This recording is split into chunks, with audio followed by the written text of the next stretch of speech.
do that. We know that the first thing Iran is going to do if we hit them is close the Strait of Hormuz. We have no plan to reopen it. We have no ability to reopen it. We're in a midterm election year. In order to win the midterms or to be competitive, you need to have a stable economy, you need to be popular. Well, this is not only the most unpopular war in history, but it's also raising all prices. It's also actually going to cause inflation. Closing the Strait of Hormuz necessarily means all prices are going to rise. It's going to increase energy prices. That will increase the rest of the prices.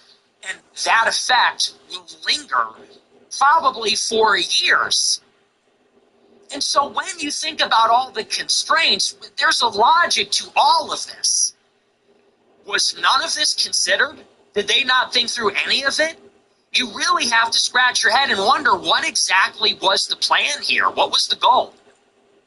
Because again, if you need to win a fast war, then you need to topple the regime. If you need to topple the regime, you need a ground force.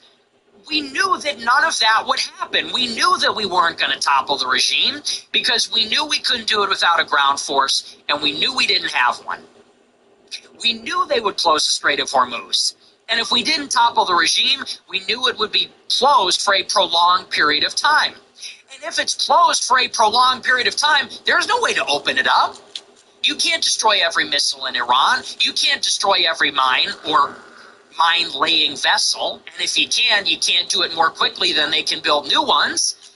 And if you can, you can't do it in such a short amount of time that it doesn't have these ramifications. So in other words, this was in a way inevitable.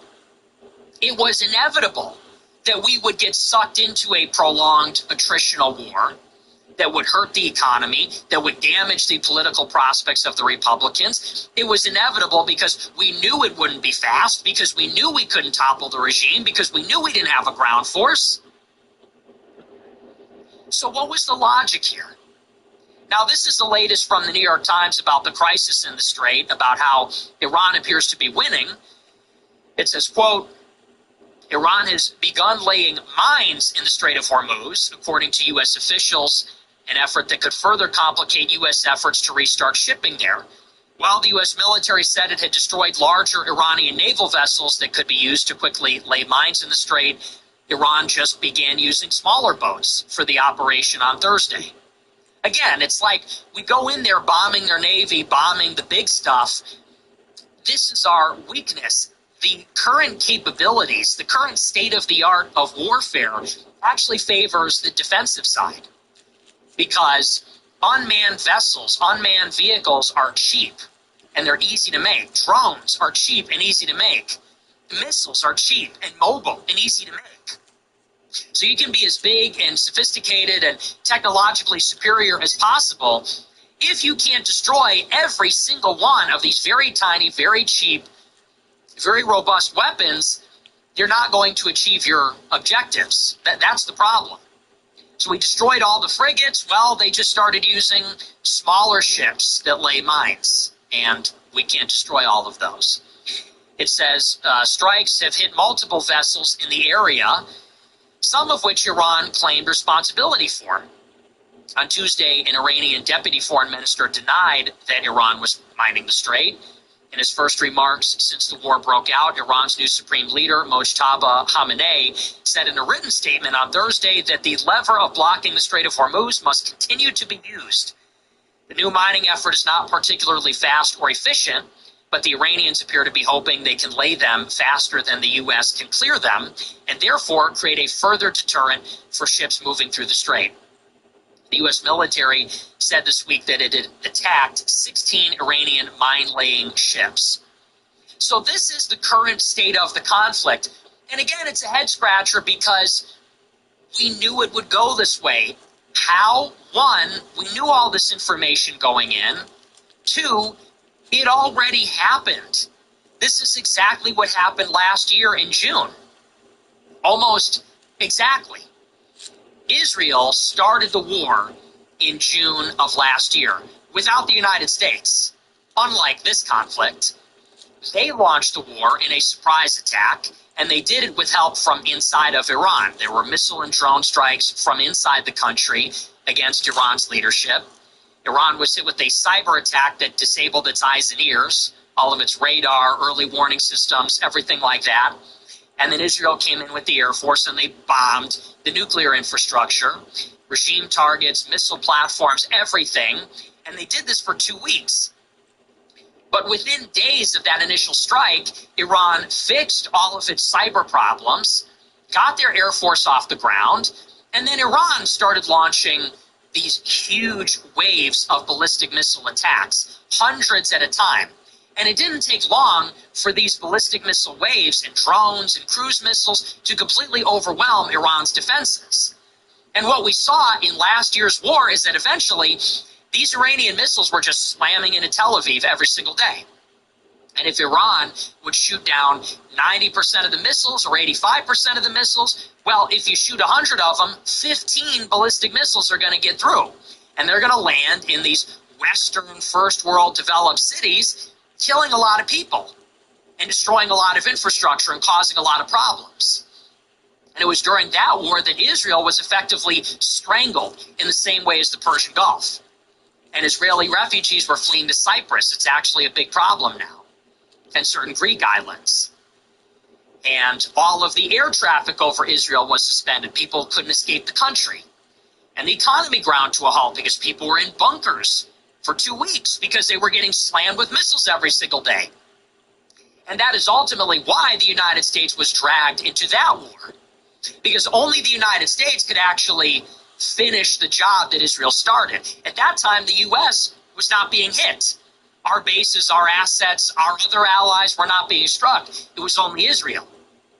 We intervened at the tail end and forced an end to the conflict by bombing Iran and then thereby compelling them into a ceasefire, into a truce with Israel. So in other words, we already lived this. We saw this. We saw the economics. We saw the attritional aspect of it. The resilience of Iran's personnel and equipment, their ability to build lots of ballistic missiles and launch them without Israel meaningfully being able to suppress this capability. Now here we are in the second week, and we've hit Iran way harder than we did last year, way harder. Way more ordnance, more targets, killed more people, destroyed more stuff, destroyed all the big stuff. And yet, just today, Iran bombed the airport in Bahrain. Iran bombed the airport in Kuwait. Iran bombed a bank building in the Emirates. And this is having a huge effect on the oil. Like I said, they bombed 3 ships in the Persian Gulf, so they're choking off the oil. And it's also deeply affecting the Persian Gulf countries, the Gulf Cooperation Council. All these other economies are built on investment, tourism, high net worth individuals, their capital markets, their specialized banking services for developing nations. And many people are now reporting on this, that all of these oil-rich Gulf countries, they were trying to effectively rebrand as modern hubs. We used to think of the Middle East as a barbaric place where this population pyramid of exploding birth rates, very young Muslims were becoming extremely radical and causing terrorism, and they're very low IQ, and so it's creating political instability. That is what we thought about the Gulf maybe 25 years ago. In the intervening decades, the Gulf has rebranded. Think Dubai, think Qatar, think Formula One and WWE in Saudi Arabia. They have rebranded as an entertainment, tourism, banking, finance hub. Well, that doesn't really work if you're getting hit with ballistic missiles at a resort. It doesn't help your image if you've got billionaire businessmen and you've got extremely niche banking services, and these buildings and airports are literally being bombed. They're being bombarded every day by suicide drones and medium and short-range ballistic missiles. It doesn't work. So in other words, Iran has forced us into an unwinnable situation. We can't do regime change. It's impossible unless we escalate, unless we engage in a ground war. Otherwise, it's off the table. And if we can't do regime change, we can't stop the missiles. Because we can't bomb them into regime change, we can't bomb all the missiles. So the only way to stop the missiles is to kill the people that are firing them and get new people that don't want to launch them. That's off the table. So they say, well, we'll bomb all the missiles. You can't. There's too many of them. The country's too big. They're Zerg rushing us. It's impossible. You can't destroy all of it. You destroy some of it, they build more of it. You bomb one target, they've already moved the missile somewhere else. You kill one guy, there's another guy ready to take his place. And he's angrier. He's pissed off. Because he liked the other guy. He liked the first guy. And in the meantime, as the days drag on, the economic situation, it compounds. It gets worse all the time.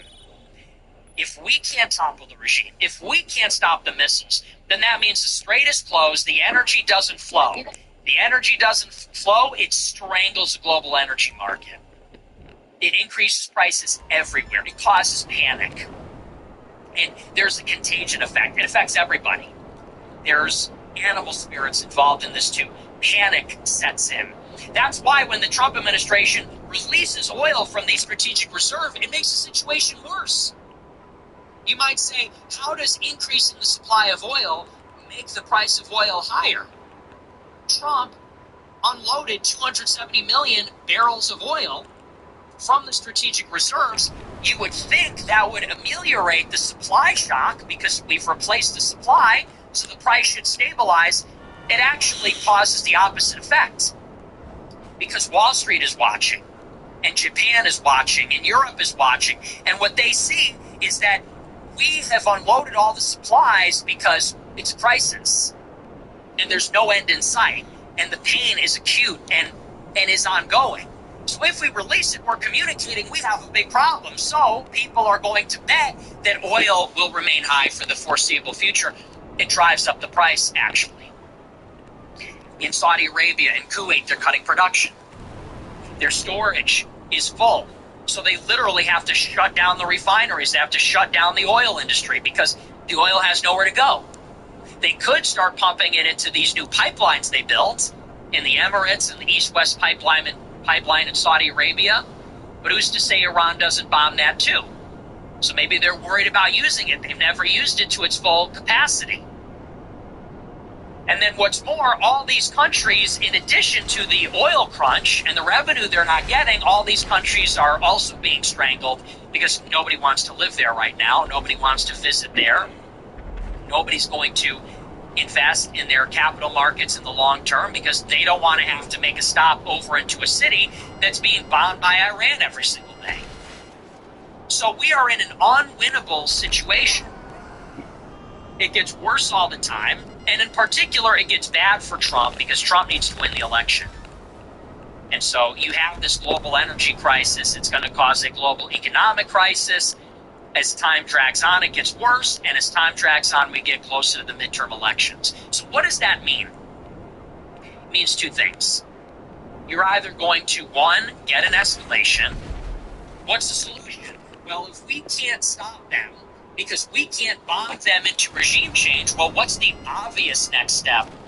What's the obvious escalatory step? Well, we could always do other things that will facilitate a regime change. We could always invade. And so that's option one, is if we're not winning the war, if the bombs aren't working, and if the pain is that bad, well, then we'll send in the armed forces and we'll invade, and we'll force the regime to come down. I think you know why that's not politically tenable, but that's something that Trump has said he's considering. Pete Hegseth said the same thing. They could always go in that direction. They could go up. The other direction is you back off and you leave. Well, how do you do that? If you create a truce or a ceasefire and you tell the Iranians, we're going to stop bombing you, will you please stop bombing us?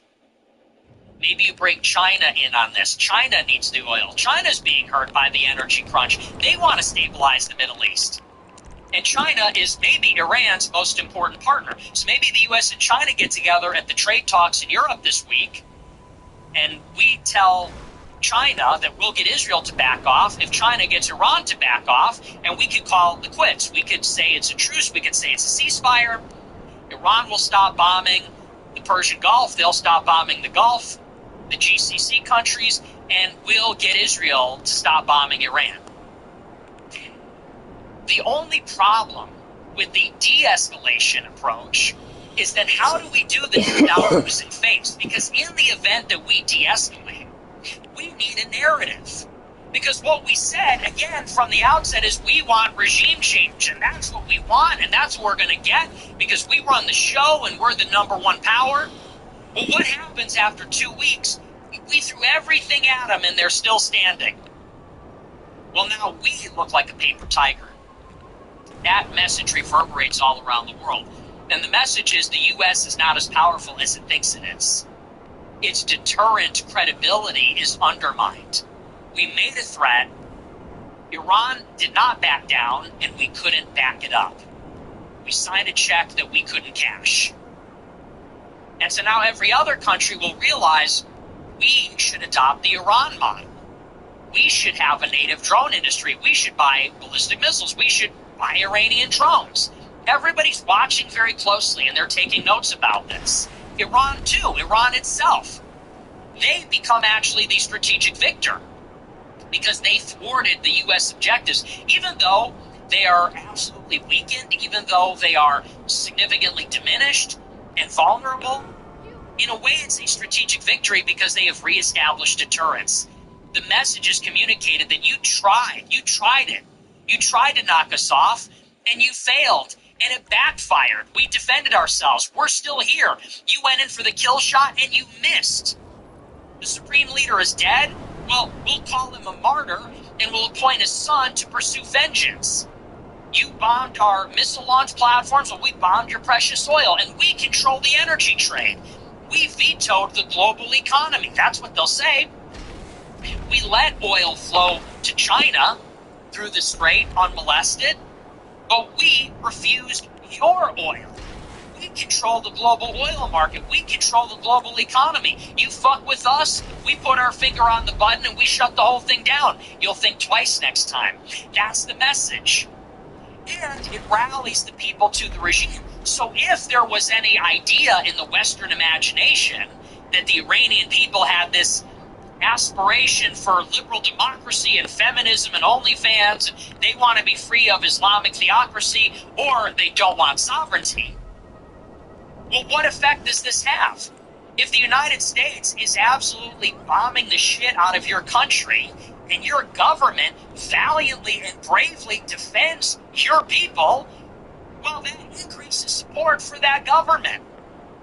The U.S. is dropping thousands of bombs on Iran, literally causing a Category 7 earthquake. A 7.0 magnitude earthquake in Tehran, maybe dropping bunker buster bombs on their capital city. Thousands of Iranians are dead. Hundreds of school children were killed in the first strike. You killed their leader.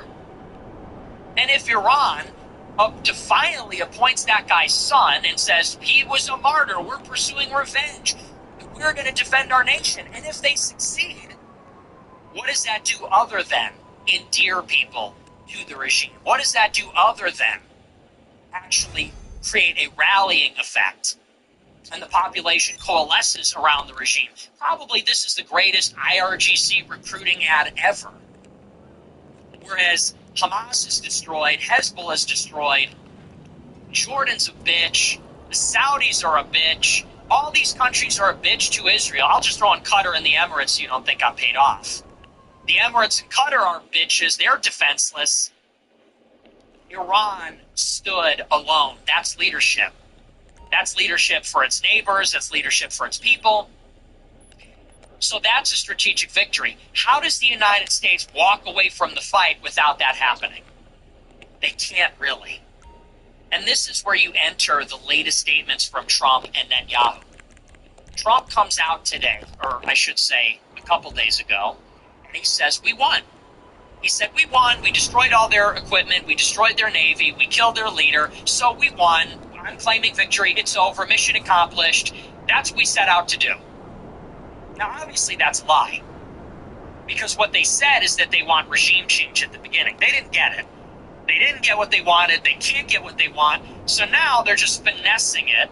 And they're saying, well, what we really meant is that we only want to destroy their military and go home. We don't even want to destroy all their missiles. We don't even want to destroy their nukes. We don't even want regime change. All we wanted was these little other victories that we got. And that is Trump looking for an off-ramp. That's Trump looking for a way out. That's a way for him to reframe it so he can claim victory. And it's bluster.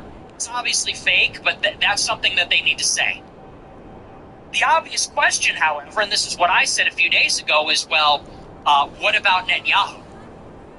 Because, again, Trump, our strategic interest from America's point of view is we want to prevent Iran from getting a nuke, and we want to prevent Iran from disrupting the global energy trade. And nice job doing that. But we don't necessarily need a regime change. We just need a compliant regime. We don't need the regime to be forcibly, violently removed. We just need them to work with us a little bit. Now, does degrading their military maybe get them to make a deal? Maybe Trump was convinced of this, that he could go in hard and fast, blow up a lot of their shit, go home, and then say, hey, well, mission accomplished, and now maybe the Iranians will make a deal because they don't want to face our wrath again. But Israel is the outstanding variable. They are still the uncertainty because Israel does want a regime change. For them, that's non-negotiable. For them, they want regime change in itself. They don't want regime change to make Iran more compliant. They don't want regime change so Iran will not pursue a nuke. They want regime change because they don't want an Islamist anti-Israel government in place. So that was always the question. Will Israel and elements inside the Republican Party and inside the Trump White House, will they allow Trump to walk away from the disaster, to cut his losses? Because Israel's not done yet. And that is what was reported the other day, is that there's a divergence in the two policies. That Israel wants the war to go on after the United States exits, because Israel still is not satisfied because they have different goals here. Well, the big story from today is that Netanyahu gave a speech this evening, and he basically conceded we are not getting regime change, and it's not going to happen. And that means, perhaps, that he is assenting to President Trump's off-ramp. He has given permission for the United States to exit the conflict. Trump said on Monday, well, we want it to be over. It's going to be over soon. We're almost done. And he's effectively communicating this is hurting us more than we're hurting them. We got to leave. If Netanyahu comes out this evening and says, we might not get regime change, and that's okay. That's his way of telling us we have permission to finish.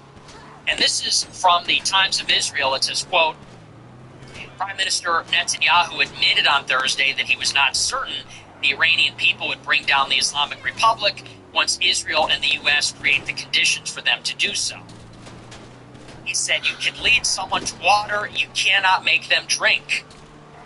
Regarding the potential for regime change, Netanyahu told reporters, we will create the optimal conditions to do this, including airstrikes, as we did yesterday, as we are doing these days, to try to give the Iranian people the space needed to take to the streets.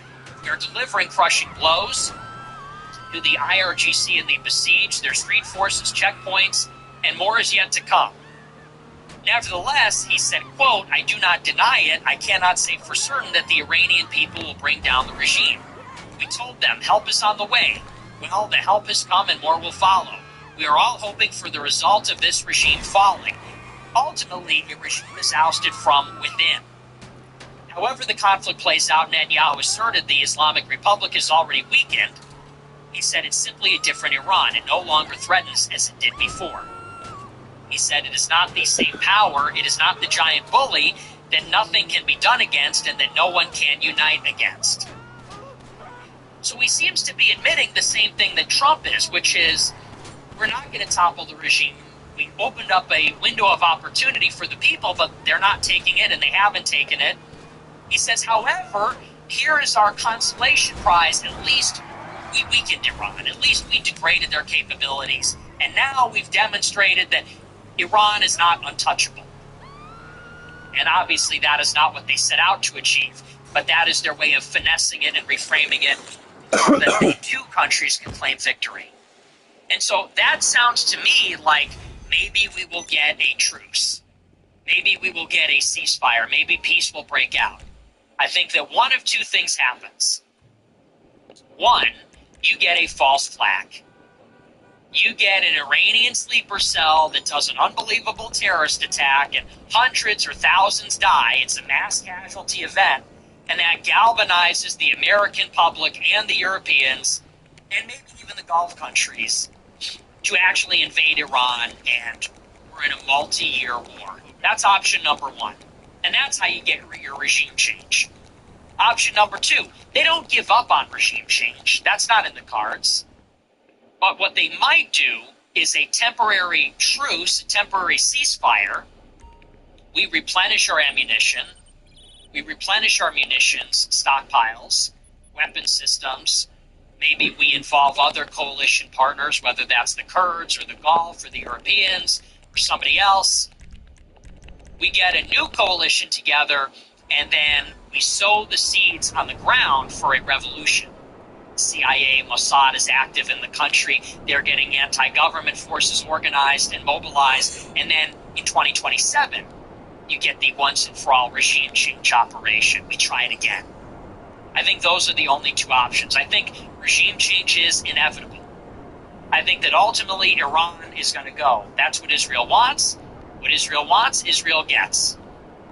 And unless some kind of black swan event occurs, unless something very strange happens, it seems that we are on an inexorable trajectory towards an Iranian regime change. It's just a question of what the timeline is.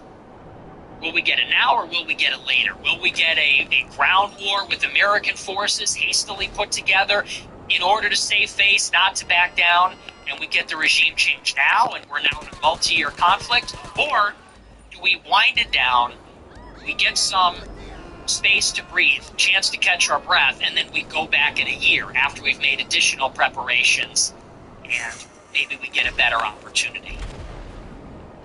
Now, the only problem with the latter is that in the interceding time, Iran is going to be able to build more missiles. So look, let's say you get a truce and a ceasefire. Why would Iran stop? They're kind of winning this. Well, they might stop if China asks them to, and maybe they'll stop if they have some assurance that we will stop bombing them. Okay, so we get a truce. Well, weeks will pass, months will pass, and what is Iran going to do? They will seek vengeance. They will build more missiles. They will try to. And what is Israel going to say? They're going to say Iran is building their missiles again. They're undoing the work that we've done. We mowed the grass, it's growing back. And so, will Israel then try to initiate more strikes on Iran very soon? Surely there will be a tripwire. Unlike Lebanon or Syria, Iran could simply close the strait again. It's not like these other countries where you can just have open reign over the airspace. Iran is able to actually hurt the United States. So it's not going to be like Syria where you just go in and bomb them when you feel threatened, when you feel like it. There will have to be a durable peace. But within months, Israel anyway is going to claim, look, they built their missile arsenal back.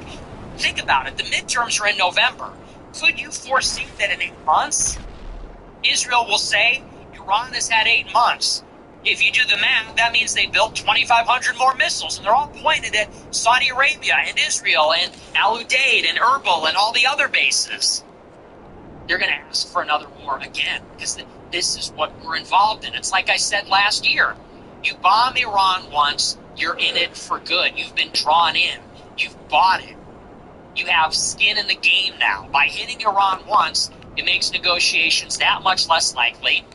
Once bitten, Iran is going to actually entrench its offensive and defensive capabilities. You're going to build more of them because they know they're threatened. They know they're under the gun. So we bombed them last year. Now they don't want to talk. Also, they're going to build a shit ton more missiles because they know they're going to need them. And if they're building more missiles and they're not talking, it means Israel's going to beg us again. Now, that brings us to today. We bombed their missiles. It makes negotiations less likely in the future, and Iran's going to build more missiles after we get a peace. So that's why even in the latter scenario, you might think this is a taco. Oh, Trump is chickening out again. Oh, this is the end. Oh, I guess it wasn't so bad. The boots never hit the ground. Just like last year. Yeah, they haven't hit the ground yet. People said last year, oh, it's a 2-week war. No big deal. All we did was drop a couple of bombs and that was it. Until the next time we bomb Iran. And what are they going to say now? Oh, well, look, all we did was bomb Iran 3,000 times. We never dropped any boots on the ground. Yeah, until the next time we bomb Iran. And then we're going to bomb them again. And people are going to say, well, it was until eventually we get the regime change. And I don't know how we get out of this without a false flag. Because there is no appetite for this war. Nobody wants it. American public opinion will have to turn. There is no Iranian opposition. There's nothing viable there. So it seems that will have to be manufactured at some point to get us to go to war. That's the morbid reality. That is the morbid dynamic that we're engaged in. And that's it. And that is our coverage of the Iran war tonight. Not great. It's a little bit scary. And that's why I said I'm rooting for Iran to win this strategic victory. I saw some people didn't like that. People didn't like that I said I'm rooting for Iran.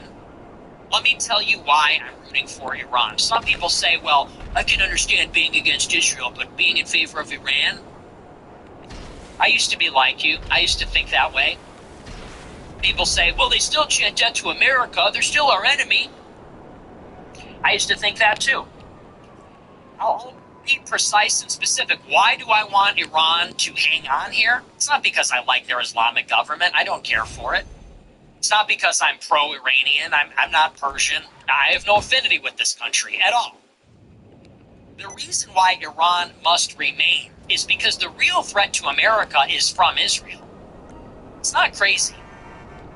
Think of what Israel did to Hezbollah. They put bombs in the pagers. Okay? Now, Israel has infiltrated and subverted America. Everywhere you look, there they are. Billionaire oligarchs, AIPAC, political lobbying, controlling the media, spying on our population. They've penetrated our intelligence agencies, our law enforcement agencies. They are all over our shit. They're on us. If they could put bombs in the pagers in Beirut, in Dahia, what could they do here? And if they could assassinate the Iranian president, which some people believe they did, if they could kill the leadership of Hamas, if they could drop bombs on Qatar, who's to say they couldn't attack America? Or, better yet, who's to say they couldn't attack their enemies that reside in America?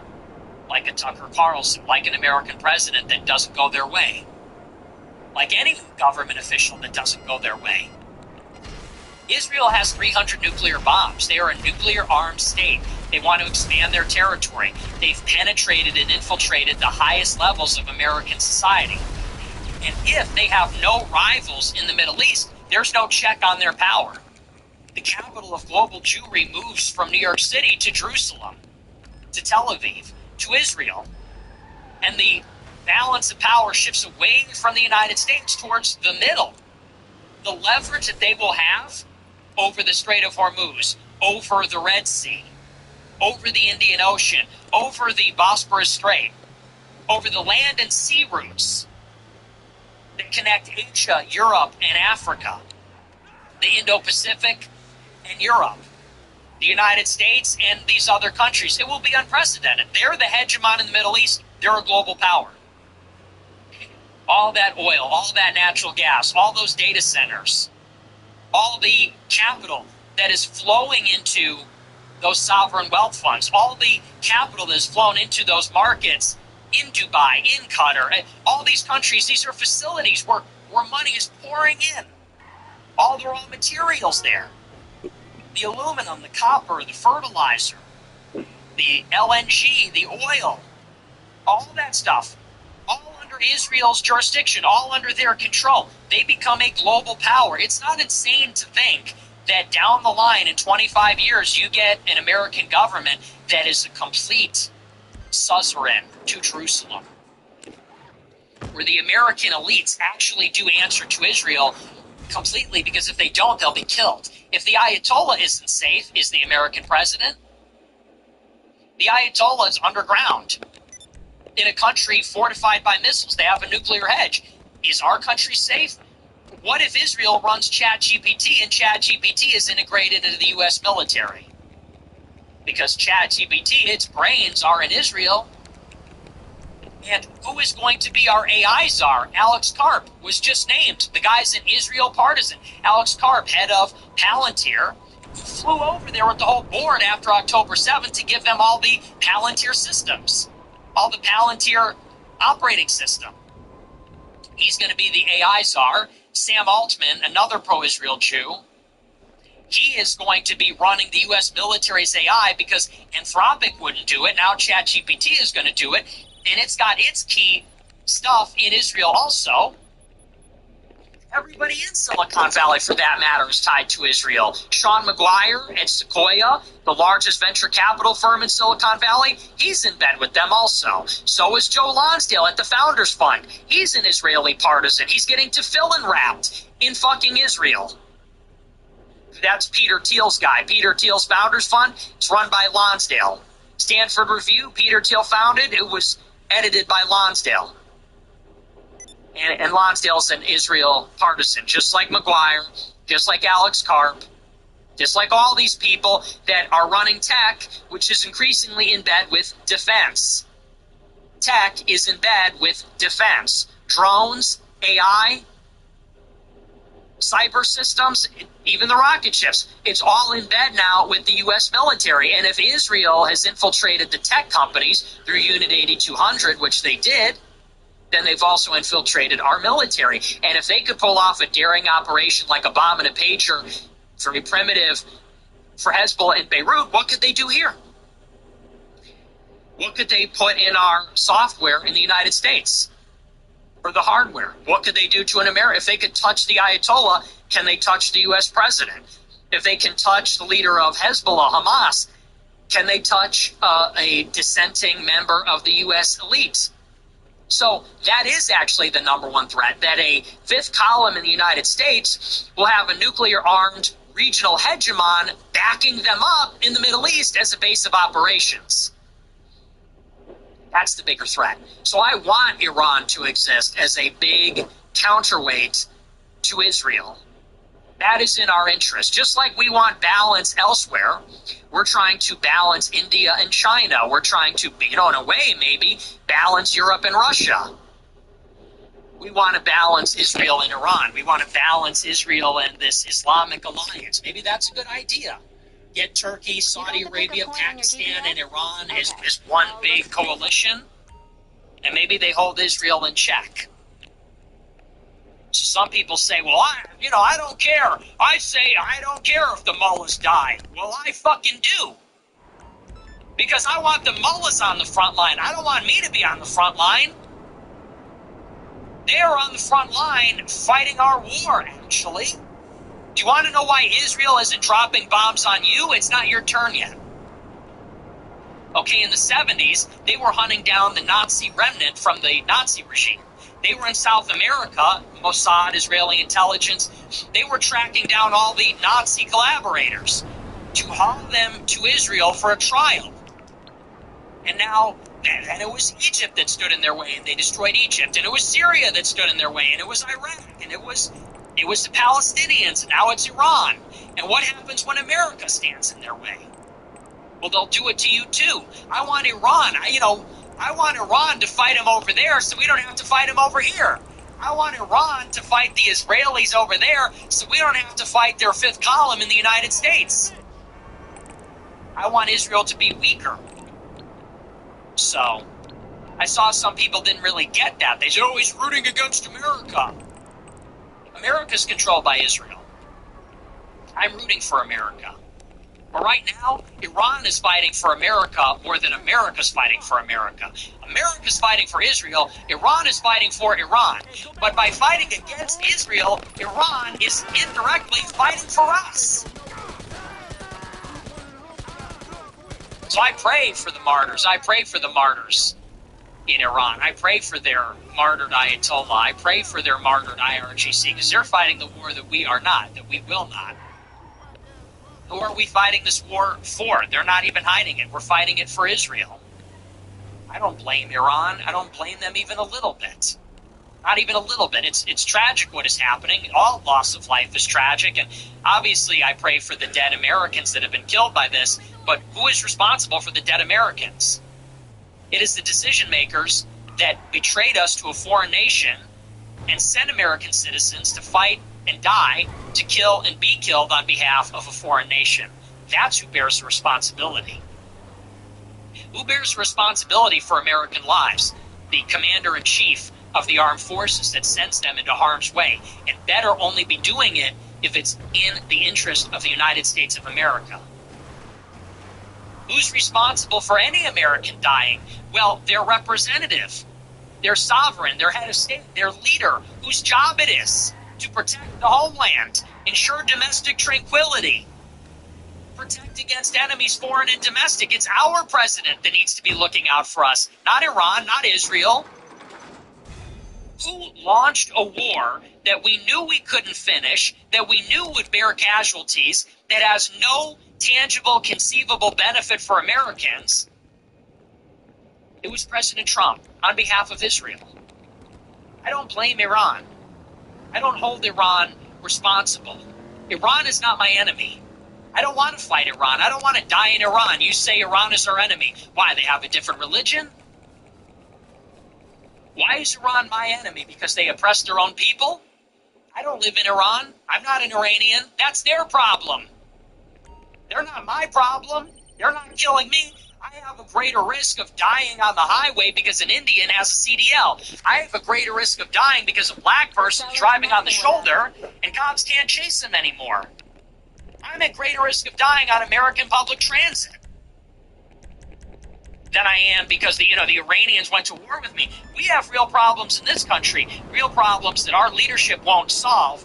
Instead, they send our soldiers not to protect our border, not to protect Americans in our own cities, not to ensure peace on our public transit or public square, but to go and fight Israel's adversaries so they can have as much power and wealth as is literally possible and conceivable for them to have. So who's responsible? Who is the enemy? The enemy is within. The enemy is not, we don't like the mullahs, so we're going to take, a little detour? That's the scenic route? Oh, we'll just bomb them, just not. Yeah, well, we happen to not like them. Fuck it, let's just kill them all. No, not my enemy. Iran is not the enemy. Muslims are not the enemy. The enemy is within. The enemy comes from within. And the enemy are the people that have hijacked our government and sending Americans to kill and be killed on behalf of their country. That's the enemy. That's the enemy that comes from within. It's the enemy that tells us we're a melting pot, diversity is our strength. It's the enemy that opened our borders to people that hate us and kill us. It's the people that oversaw the destruction of our cities, riots that forced the cops not to arrest criminals. That's the enemy. The enemy is within. That's why I'm worried about unseating. You want to talk about regime change in Iran? I want regime change in America. You want regime change in Iran? You want an uprising over there? I want an uprising over here. I want regime change here. Make Iran again? I want to make America great again. What's going on? So, I see some of these knuckle-dragging idiot conservatives falling for this. That, Haim guy. What's that Christian guy's name? He's like some Christian nationalist. I saw him interview the Asian guy. One of the Asian guys. They all look the same to me, and they all sound the same. Nice guy, though. But I saw that. I think his name is Matt Haim, something like that. He goes on the show, and he goes, I disagree with this thing. You're sticking up for the mullahs? No, douchebag. I'm sticking up for America. And, if you didn't just make culture war slop, if you actually did your homework, maybe you know a thing or two about this. I've been doing this for 10 years, as I like to remind people every day. Look at the bigger picture. The problem is not foreign aid. We give all this foreign aid money. That's not the problem. They say we're fighting an endless war. Not the problem. Israel's committing a genocide with our tax dollars. Not the problem. None of these things, not the foreign aid, not AIPAC, not the never-ending wars, not the genocide, not the Jewish media, none of these things are the problem. These are a means to an end. All of these things are the mode. These are a means to an end. These are means wielded by a Jewish fifth column inside of our country. Powerful Jews, loyal to Israel, loyal to international Jewry, have hijacked our institutions, are directing American power at their enemies.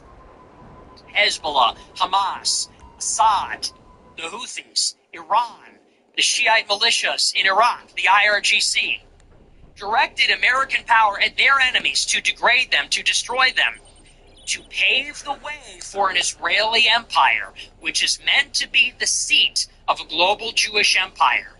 And the capital of international Jewry will migrate from New York to Jerusalem. And all our Jewish billionaires, all our Jewish leaders, under fire from anti-Semitism and seeing their promised land built up and enriched and powerful, they will move there. And Israel will grow in size, in territory, in population, in wealth, in prestige, in status. And they will go where they can be themselves. They will go where they can be Jewish. And they will have that country, that empire sprawling across the Middle East, controlling the choke points, controlling the infrastructure, the raw materials, the supply chains, the arbitrage between the continents at the center of the world island, the center of the heartland, which is the center of the world island. And they will also have their influence in our corridors of power as well. They will also have their influence through technology, through political connections. They'll also have their people, their viceroy, inside of our government. That's the biggest threat. That's the problem. You think Iran is the problem? You think Muslims are the problem? They're not the problem. They're an instrument, a tool. The real problem is the sophisticated, sinister adversary that is at the core, the nucleus. All of this other stuff orbits around it. This is at the center of it all. And that's what people are not ready for. That's what people might scoff at, go, a Jewish empire headquartered in Jerusalem? Yeah, well, you thought we wouldn't be at war with Iran right now probably too, didn't you?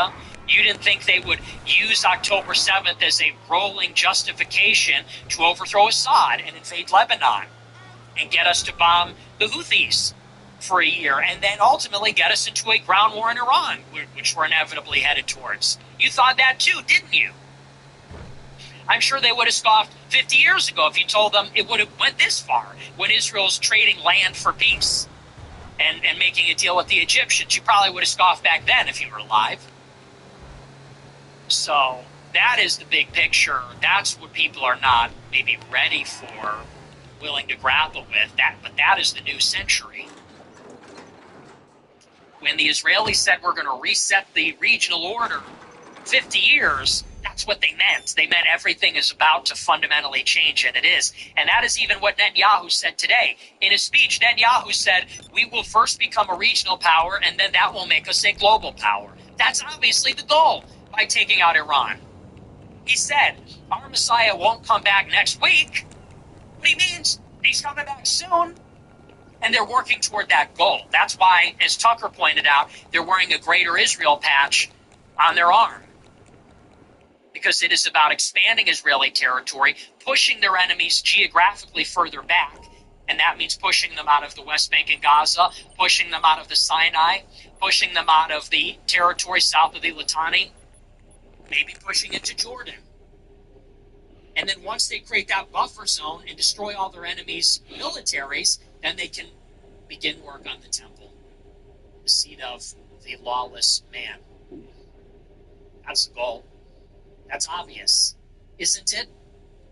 People say, well, we're already at war with Iran. What do you like, the mullahs? Mullahs? You don't even know what the fuck you're talking about. What is a mullah, you fucking stupid idiot? They say, well, as long as we're attacking the mullahs, what do you like, Islam? Islam? Give me a break. Islam? Who runs Hollywood? Who runs the media? Who runs banking? Who runs the government? Is it Muslims they're afraid to criticize? Then why, oh why, is Randy Fine in Congress? It's the Muslims everybody's afraid to criticize at the peril of their career, their livelihood, social standing. That's who we're afraid of? It's Muslims that will act like berserkers and lie about you and destroy your reputation or kill you if you go against them? It's them? Doesn't feel like it. Doesn't feel like it lately, actually. Muslims are just the instrument, and they will be brought here, and they will be radicalized, and they will be incited to attack us so that we will hate them, so that we will co-sign Israel's war, thinking there's a mutual benefit, and we will kill our empire to build Israel's. Our empire, and the MAGA movement is a tiny part of it, will be sacrificed on the altar. It will be burned up and destroyed in this attack so that we can build a foundation for a Jewish empire. And then when they are finished with us, they will wipe their hands clean and they will be done with us, and then we will be their slaves. That's the end game, obviously. We fought all these wars. We destroyed our peace dividend, our MAGA movement, our everything. It's all being burned up. We're the sacrificial lamb. We're the burnt offering. We're being destroyed so that they can create. And then when our country perishes, they will laugh. They will admonish us. They will say it is a curse from Hashem because we became anti-Semitic. We lost the Jews, so now we lost our secret sauce. That is what they will say. That is what they will say. When America crashes and burns, civil war, fire rains from the sky, whatever, they'll say, well, America became anti-Semitic. They abandoned Hashem. And that is why now they're being divinely punished. And it is just. They became Amalek, right? That's what they say. They say it all the time. What did Roseanne Barr say? She said, America will fall. That's literally what Roseanne Barr said. If America abandons the Jews, they will get what they deserve. America will fall. Fucking hate us. These people fucking hate us. They can't wait to see it. They're glad. They can't stand us. They tolerate us. You want to talk about tolerance? They tolerate us. They see us as stupid goyim, and they are just bearing and grinning. Grin and bear it as they gas up the goyim, no pun intended, telling them, hey, we're going to get mass deportations. Oh, we're going to support Trump. Good morning, we are going to win. Good morning, we are going to win. Good morning, we are... You know, these fucking stupid idiots. They're grinning and bearing it, pretending to be friends with the goyim, waiting to kill us. Lying in wait to rise and kill first. It's what it is. Now, what do you do with this information? Hey, whatever. Like, I would say don't give in to hatred. Okay? Don't give in to hatred. Don't be like them. But that's what it is. And you get this Protestant goofus, LARPer, costume wearer, puffing on his pipe. I saw this show. I don't know the guy. Maybe he's a nice guy. I don't know him. But he watches a clip and he goes, so Nick thinks Iran should win the war? Isn't that not patriotic? Patriotic. You don't know the first thing about it. You don't know the meaning of the word patriotic. For this government, what's patriotic about this? How many dead Americans? How many paralyzed, permanently injured, maimed Americans from Iowa, from Florida, from Connecticut, from, all these people that have now died and been injured in the conflict? Was it patriotic to send them to destroy our empire to build another? No, I don't think so. So yeah, I am rooting for Iran. You're right. You got me. Guilty as charged. I'm rooting for Iran. Because Iran is fighting them over there. They're on the front lines. It's their turn. Are you ready? And ask yourself, are you ready? Iranian Revolutionary Guard. They're willing to die for what they believe in. They're willing to die for their religion in defiance against Israel, against America. What would happen if Israel was bombing us like they're bombing Iran? Where would all of you be? Where the fuck would all of you be? You people that don't want to vote for a Democrat, you're going to get the vaccine because you don't want to lose your job. Where would you pussies be? Do you believe in anything? Honest to God, think about it. Think about it. They're not different than us. They're not different than us at all. They're human beings. Human beings slaughtered slaughtered mercilessly, giving up their lives for their country, for their God, facing death bravely, filling the ranks, knowing they'll be struck down. Mojtaba Khamenei filling the seat of his father, knowing that he's almost certainly going to die, just like Hamas did, just like the other martyrs did. These are warriors. These are warriors that actually believe in their religion. These are warriors that actually believe in their cause, facing certain death defiantly. What about you guys? What about the fight over here? If Israel's dropping missiles on everybody, would you face death defiantly, or would you go running for the hills? Would you not want to be pictured next to the anti-Semite? Would you not want to get fired from your job? You know, there's a lesson in all this. You know, maybe in some sense, history belongs to those who fight. History belongs to those who care. The Jews care. When they fought for Israel, they had their fight. They were bold, daring, cruel, unscrupulous. You think about the things they've accomplished, you know, by way of deception. They were willing to fight. The Iranians are willing to fight and die. Our Americans, are we willing to do anything? Are we willing to do absolutely anything? That's the question everybody needs to ask. Are we going to make Instagram reels, reaction content? I don't know, the mullahs suck. Okay, buddy. But anyway, that's not a call for violence, by the way. I'm not saying to go. I don't actually think violence is called for in America. But you do need to rededicate yourself to the struggle. It's a very serious struggle against Jewish power. As Catholics, as Christ believers, okay, they're Muslims, we're Christians. As Americans, okay, you need to rededicate yourself to the struggle. And, you know, there's more than one way to give your life. Yeah, they give their lives in their way. We give our lives to the struggle day in, day out, trying to ascend the ladder, trying to wrest back control over the government.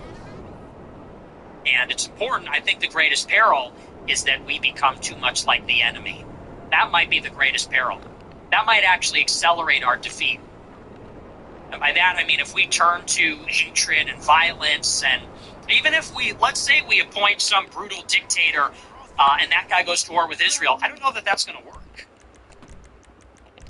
Okay? We got to be innocent and cunning. We have to be both. And it's very difficult. In some ways, it's easier. In some, like, orgy of ecstatic martyrdom, you know, this big climax of battle or something. We have to give our entire lives to this, our whole mind, our whole soul, and for the right reasons, because it's right, because it's just. That's why we have to do it. We have to be absolutely dedicated. That's what it is. These are dark times. These are very dark times. Very dark, very ominous.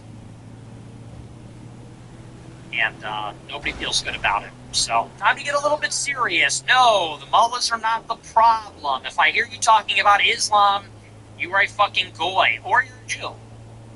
Or you're a Jew. Pretending to be. Okay, alright, but that's that. We're going to move on. We're going to take a look at our super chats. This is a long show. It's like a 2-hour monologue almost. Well, look, we are at war. We are at war. This is like Star Wars. And it's you know, it's a bit convoluted. It's layered. There's the war, and then there's the war. There's a shadow war. There's a shadow war going on beneath the surface. It can't be seen. It is an unseen war. It's a secret war. It's a secret spiritual war. It is and I'm not joking. It is, I'm going to have a cheerful demeanor. It is a shadow conflict. And only until it is too late will the nature of it be revealed. And the reason I bring up Star Wars, because, you know, in Star Wars, it's like you have a battle between the Empire and the Rebels. And ostensibly, people think it's all political. Right? If you're in the Rebel Alliance, you're like, I don't like big government. I don't like being oppressed by this empire ruled from Coruscant. And if you're a pro-Empire guy, you're like, you know, these rebels are terrorists. Fuck them. I say crush them. Bring on the walkers. Bring on the AT-ATs. So everyone thinks it's political, but in reality, there's something religious happening. Who is the emperor of the empire? Well, it's not some political figure. It's like a demonic force. It is a demonic spiritual entity. Then on the other side, who is fighting the battle for the rebels? It's the good guys in exile. It's another religious order. Not to get Reddit, okay? Not to gay it up and get Reddit, but I think about this all the time. It's exactly the same way. You think it's political. You think it's Republicans and Democrats. It's Americans in the third world or Americans in China. There's a political layer. But underneath the political is spiritual. Hidden within, nested inside, is something intimate and spiritual and personal. And it's wizards, it's a religious order. And it matters how we fight also. In the same way. We can't give in to the dark side, just like in Star Wars. We can't be led by hate. It's sounding cornier, but it's also true. Because if the demonic is influencing the power of Israel, the demonic feeds on hatred, the demonic feeds on wickedness, hardening your heart against God. So you may think you're fighting for the cause. You may think the ends justify the means, but you're only playing a part in an incomprehensibly complex plan that ultimately serves the devil. So it doesn't just matter, what we're fighting for, but it's also how we're fighting personally every day. So, these people that, the mullahs, they suck too. Well, I'm not a Democrat, all this kind of stuff. Well, that's not serious. Well, you're not being mature. Well, I don't know what that means, okay? What does that mean? It means I'm not a wagey? Like, what does that mean? He's not mature. Tell him how to act. He doesn't know how to act. I'm not an actor. I'm a human. That's what I do. Someone needs to get this guy in line. He doesn't know how to act. You're right. I'm not an actor. Anyway. That's my favorite. You ever see that Kanye? He's on Jimmy Kimmel and he goes, little kid thinks a coffee table. They say he doesn't know how to act. We're actors. So true. So true. The GOAT. Anyway, all right. Let's take a look at the super chats. This is real. This is real. This is why you watch the show. This is why you watch the show. This is what it's all about. All right. We are going to move on. It is true, though. Okay, it is true. I've always felt it. I've always felt tapped in. I don't think I just read the tea leaves. I think I am just like dialed in. Okay. I had a meeting with Candace and Charlie on the astral plane. It was me, Jeff, Charlie, Candace, and we all were hanging out on the astral plane discussing these events. No, but it's true. I've been dialed in from day one. I'm like Yoda. Remember when Yoda kind of knew? He always kind of knew. Because if you know the lore, it's like the dark side clouded the Jedi Council, so they didn't anticipate the resurgence of the Sith Order. But Yoda knew. Everybody else was too arrogant. Everybody else was too arrogant and stodgy. All the other Jedi, but Yoda was dialed in, and he kind of knew. He sensed it, and that's like me. It's like I sense this. I sense a plot to destroy the Jedi. I sense the fall of the Republic. I feel it. I am dialed in like that. Anyway, not to nerd out a little bit, but that's true. So, it's pretty freaky. I hope I'm wrong. I would be very relieved if, Israel was destroyed tomorrow and it's like, oh, I guess we have nothing to worry about. I'd be like, thank God. Honestly, that's a huge relief. Now I feel a lot better. Can I just get a vanilla latte and a cinnamon pull-apart, please? That would make me feel a lot better. because this is deeply disconcerting. The signs are not good. It's very ominous. I wish I was wrong. If Iran won and this was all overblown, and like Israel just chilled out and they're like, you know what, never mind, we're not going to kill everybody, and Jews were totally innocent, I would be like, you almost scared me. Like, oh my God, you really had me going. I thought fire was about to fall from the sky and neither the innocent or the guilty would be spared. You really had me going there. I was freaking out. But I'm getting to be, Chicken Little. Sometimes Chicken Little knows what he's talking about. Not good. I wish I was wrong. But I fear that I'm right. And if I'm right, then we're all dead. But you know what makes you feel better? You start to think like the end of the world is upon us. The tribulation is imminent. We're all going to die. But then you remember, like, well, we're going to die anyway. Like we're all going to die anyway. It's kind of the whole program. So I don't know if that's a big source of relief, but it's definitely like, well, it's like kind of one ounce in here. You get what you get, right? You just gotta live your life. And be guided by conscience. That's all you can do. It's already over, Jesus saved the day. It's already over. We already won, okay? So just keep that in mind. They are an instrument. We are an instrument of God. We have to be an instrument of God. If death arrives, well, it comes for everybody. Eternal life is only guaranteed through Jesus. So that's how you have to think about it. Don't get too hung up on nationalism, race, anything, ideology, anything. I know that is not going to be popular, but it's just true. Because if you get too hung up, all these things will pass eventually. Brian said $20. Do we vote Democrat across the board or just for House and Senate? Just for House and Senate.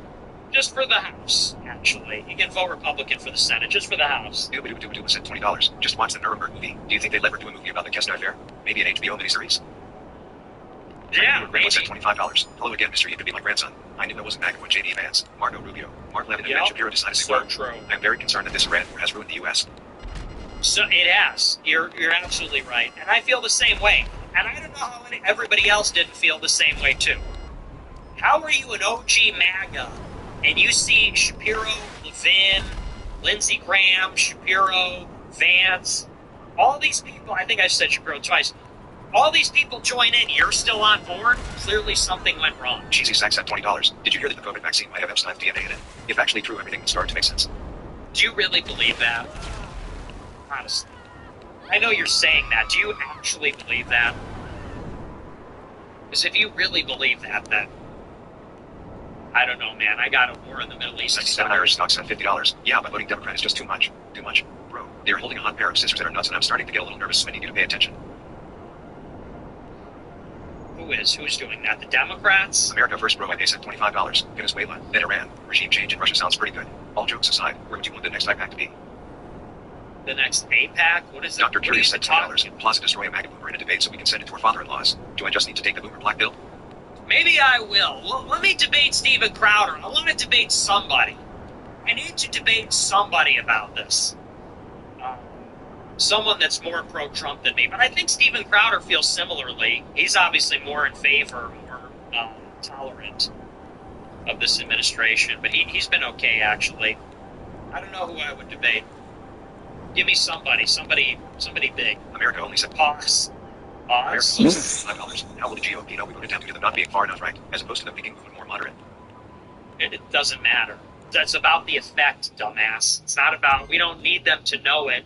It's about them getting punished either way. Chicken Tenty Grow I percent $50. Ass. It's like I say it every night on the show, and I repeat myself deliberately because you people are dumb.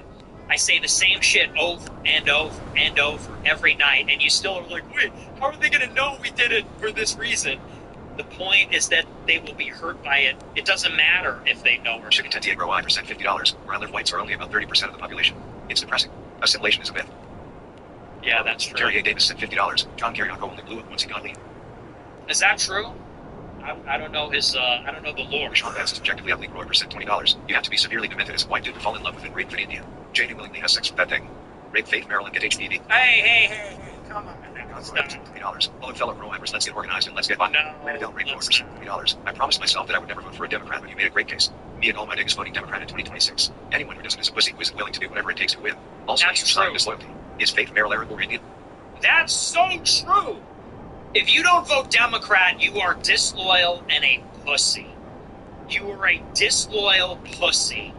I have seen what people do that will not vote Democrat, and it disgusts me. People don't vote Democrat. They do somersaults on Israel's dick. Vote Democrat or else fuck you. I'm voting Democrat in the House. If you don't do it, it is personally disloyal to the leader, which is me, and I no longer respect you. Vote Democrat. You have to do it. There are no excuses. I'm withholding my vote. No. We're voting to punish them. We're voting to punish them. A vote for a Democrat is a vote to punish the GOP. I'm voting to drop a hammer on them. So Data said $20. How are these dirts getting more than 125 characters for super chats? Because they pay for the check. Action no action. Also, it's $240. Action no action said $20. Is Nate Fisher a grower brand / or a trustworthy investor with his new founding fund? I don't know him. I've never talked to him. But some of his content's okay. If he's a groiper, I have no idea. Grace Ashcroft ex Nick Muntez said $20. Can you play Renine in your own time and tell us how much you love sweet Miss Ashcroft? She's a klutz. She's 100% your type. Okay, that's gotta be Louis big. Soy said $20. Tried eating McDonald's tonight. All cable channels covering the car attack. PBS said Christians under attack in Lebanon. Based. Oh, I see. Yeah, that is Roy says $50. Hey Nick, huge fan of the show. Rudyard Lynch crashed out hard on you in his latest video. Timestamp 3705. Who cares? Well, he was what? Well, Odin was watching him jack off. Bro acts like he didn't crash out last year saying that, like, he has sex with his mom or some crazy shit like that. Like, give me a break. Who would ever take that guy seriously? Said $20. Did you see Father Chad Ripper on John Ryan? Interesting seeing a Catholic exorcist on such a mainstream platform. I didn't watch it. GOP follows said $26. First time super chat. Also first time voting dem ever. One question to go. GOP has to go. Let's take the power back 28. Let's go. I'm doing But it. Aristotle said $50. I'm doing it. July 4th, 1976, Jonathan Netanyahu was killed. Look up the Jonathan Institute. His little brother composed the War on Terror and Warning, and 50 years later it's worked flawlessly. First super chat. Yeah. 44 cent $20. Ted Cruz calling you a traitor to the U.S. is comical. This is the same retard who said his number one goal as senator is to be the number one defender of a foreign nation state. That's hypocritical. Wait a second. That's hypocritical. That's such a good Never seen a point. woman smoking with her prolapse hate. Okay, great. Emerald said $30. I think the admin is covering up the real number of U.S. military casualties. It's sinister. Pray the rosary for our troops. That's definitely Interior true. Union Roy said $50. Boogaloo in Burlington, Vermont, because ICE deployed to Napa. One guy with a DUI and activated hundreds of frothing psycho-lips. Mass deportations might be over, but they still think it's prison locked. Okay, I'm not no boogaloo actually. Roy said Against $20. that. Okay, let's make a deal. After we win, then can we rape Steve-O? Magnet Roy said $41. Happy birthday, Haley. Birthday cake emoji. Balloon emoji. Your base AF. A certified red pillar all around sandwich. True original. 1 of 1. Okay, what is that? Lil Nigga in a big world said $50. A loaf of bread, a container of milk, and a stick of butter. A loaf of milk, a container of bread, and an AF hat. An AF hat. Candace Owens, and a total area victory. Welding Roy said $30. Trump and Martin came wild last night. Cheeto asked Nick really brought Jake Paul on stage to talk. Love the show. God bless. Okay, good to know. Guy said $50. Yeah, I saw Recall that. Man's World. Just fled to Russia because of Jews. Leads to India-based. W/French flair. Good activist. Perhaps connect on AF Foundation. His, ER, publishes books, propaganda, etc. He watches you. I don't know him. Is he? If he fled to Russia, that's a little sus. Raymond said $20. Blue Wave coming in 26. That Galactic and Verdict in 28. No. But maybe another. Maybe Hotel another. said $25. Right. Try to Wintest not store while on public Wi-Fi. Server not found message. Switch to data and it pops up no problem. Lol. That's great. And Dick Tucker Swim said $20. Learning a new language this year and getting lean listening to the show for summer going percent. Good, yes. Yeah, I got lean. I'm looking good. I'm not even going to lie. All I did, you want to know? All I did, I stopped eating and I just broke out the pull-up bar. That's it. Because anything else is too much for me. Okay? It has to be simple. Otherwise, I can't do it. I can do a rule. I can't do here's your workout plan. I broke out the pull-up bar. I started cranking out pull-ups every day. I stopped eating. And I'm looking good. I'm much lower body fat than I used to be. Getting a little bit of muscle. Nothing crazy. Okay, nothing crazy. I'm not a bodybuilder or anything. Stop. Seriously. Really, that's nothing. No, but a little bit of muscle. So, yeah, it's very doable.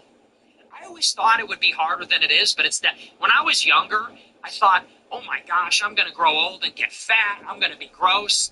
It's the easiest thing in the world. Don't eat. So easy. People just have no self-control. Just don't eat. I barely eat anything. Today I had a cup of coffee, a little bit of oatmeal, and a cheeseburger. No fries. That's it. Easy. It's easy. It is easy. But I don't know. Most people, I guess, have no impulse control. I don't know what that is. I used to think that's going to be so hard. Like, you just eat anything and balloon up. We got to be so particular. It's simple. It's simple. That's why you really don't hate fat people enough. Fat people, you really don't hate them enough because it's like, what are we doing? What are we doing? How did you let it get that far? I got a little chubby, and I said, like, hold the phone. This is a crisis. I started getting a little fat in my neck, a little fat in my belly, and I was like, okay, this is bad. Change course, easiest thing ever. So, anyway. Fuck fat. Fitness sent $67. Hey Nick, thanks for inspiring me to human capital max. Here's your cut. Also, how do I explain all this Jewish stuff to my parents who were born in the 60s? Any books or studies I could point them to? Okay. Lyric Terror sent $20. Every night. Lyric Terror sent $20. Did you see there's a news? How do I red pill my parents? Dude, you can't. Lyric Terror sent $20. They're 100 years old. They're 100 years old. You can't remember where their phone is. You just had it in your hand. Everywhere they go. Wait, I can't find my phone. That's like I love my mom, but that's her move. I think I left my phone in the restaurant. Oh, there it is. It's like, literally, I love my parents to pieces. Every time I go out with my mom, I think I left my phone in the restaurant. Oh, there it is. It's like they don't even know where their fucking glasses are. They can't find their phone. They can't find their glasses. You're lucky they can find their way home from work. And you're going to red pill them on the Jews? Are there any studies I could recommend? Studies? Studies? Dude, they're watching reruns of All in the Family, My mom, her favorite is Judge Judy. They're watching Judge Judy. You're going to give them studies on the Jews? Boomers are reading inspirational quotes on Instagram. They can't parse the difference between AI and reality. They're all on Instagram Reels or YouTube Shorts. They're as bad as the toddlers. Yeah, let's give them an academic study on Jewish power. For sure. Ben11 sent $20. I got your back, Nick. I will be voting blue when midterms come around. Make America go again. I don't know that we want to embrace that. Yola once sent $25. Would you consider a gay wear a shirt with no pants like Winnie the Pooh? Shia LaBeouf is cool. Shout out to Shia LaBeouf. A shirt with no pants? I don't like that look. I think that's like a girl look. When a girl wears like an oversized shirt, to me it looks very feminine. So on a guy, I don't think so. For a guy, it's pants with no shirt. But I don't do that. I don't know how people do that. Some guys walk around, pants, no shirt. Maybe it's because I have a terrible physique. Maybe that's why. But I guess if I had a great physique, maybe I'd want to show it off all the time. But I want to have clothes on, Anyway, I know that's not a real question, but whatever. Shia LaBeouf, he's mad at me. Shia LaBeouf, he's little breast. I said that he's performative, and he goes, some motherfucker called me performative on the internet the other day. I didn't know. I'm sorry. I didn't know you would hear that. I didn't know it would get back to you. I didn't know you were going to... But look, I mean, it's a little performative, okay? I don't hate your guts. Like, I like him. I like him enough. Look, dude, I don't hate you. I don't want to be your enemy, but yeah, it's a little, look, bro, you're a little performative, okay? Did you see that? He's getting interviewed. He goes, some motherfucker called me performative on the internet. It was me. I called you performative. But look, but Shia, I don't hate you. Come back. I like you. I like Why Shia. sent $100. Your story will be one among many of great Americans. One of perseverance, courage, faith, and Durham. It's just another Bronx Tale, man. It's just another story of anybody else.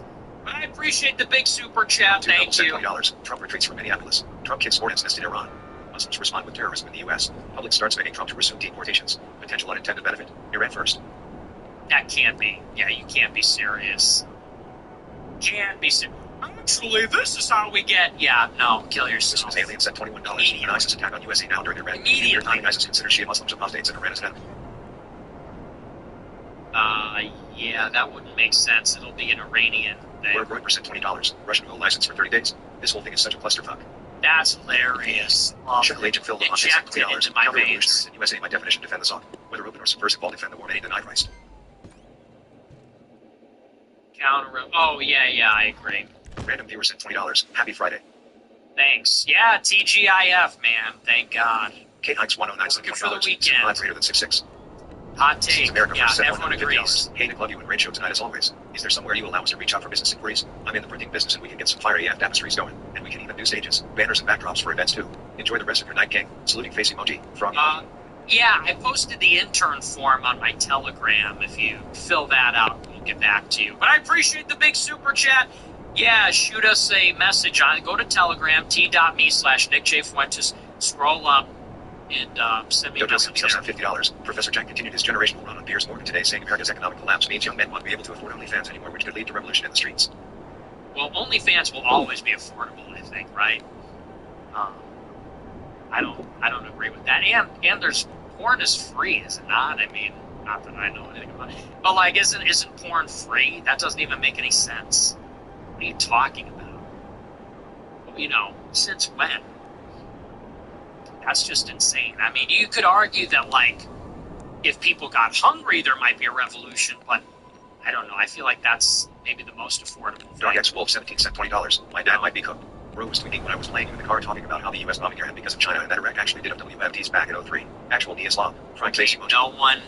No one cares about your dad. No one cares that your boomer parents are blue-pilled. All boomers are blue-pilled. Why is it like every night, my dad supports the war? Yeah, obviously, because you're like, what? Yeah, okay, we got that. No one cares. Every night, there's like 10 super chats. How do I rip on my dad? My dad's cooked. My mom's blue-pilled. No shit, dude. They were born in the 70s, probably. Like, yeah, they have been bombarded with propaganda since they were in the womb. Okay, obviously they're fucked. Emerson say I've sent $20. Hope they don't drop charges on Sneakos rapists like they did at boys in Israel today. Yahoo Wilson Rooms Jaw sent $20. I'm not dead. My balls are still an agent or just Jaw guys. Skull emoji. Katniss 99 sent $20. You're late. I know. Southern Star 5 sent $200. 50 years old stay-at-home mom here. Not your typical demographic. Hey. Voting blue for the first time. Let's go! To be completely dismantled. Yes! Thank you for the big super chat. Another one. Can I count on you? Do it. Just do it. See how it feels. Try it. Come on in. The water's fine. I'm voting Democrat, and I couldn't be happier. I feel good about it. For the first time, I feel good about voting for the lesser of two evils. I feel good about my vote. I feel like I'm making a difference. Come on in. The water's fine. Just try it. Just say it out loud. Just see how it feels.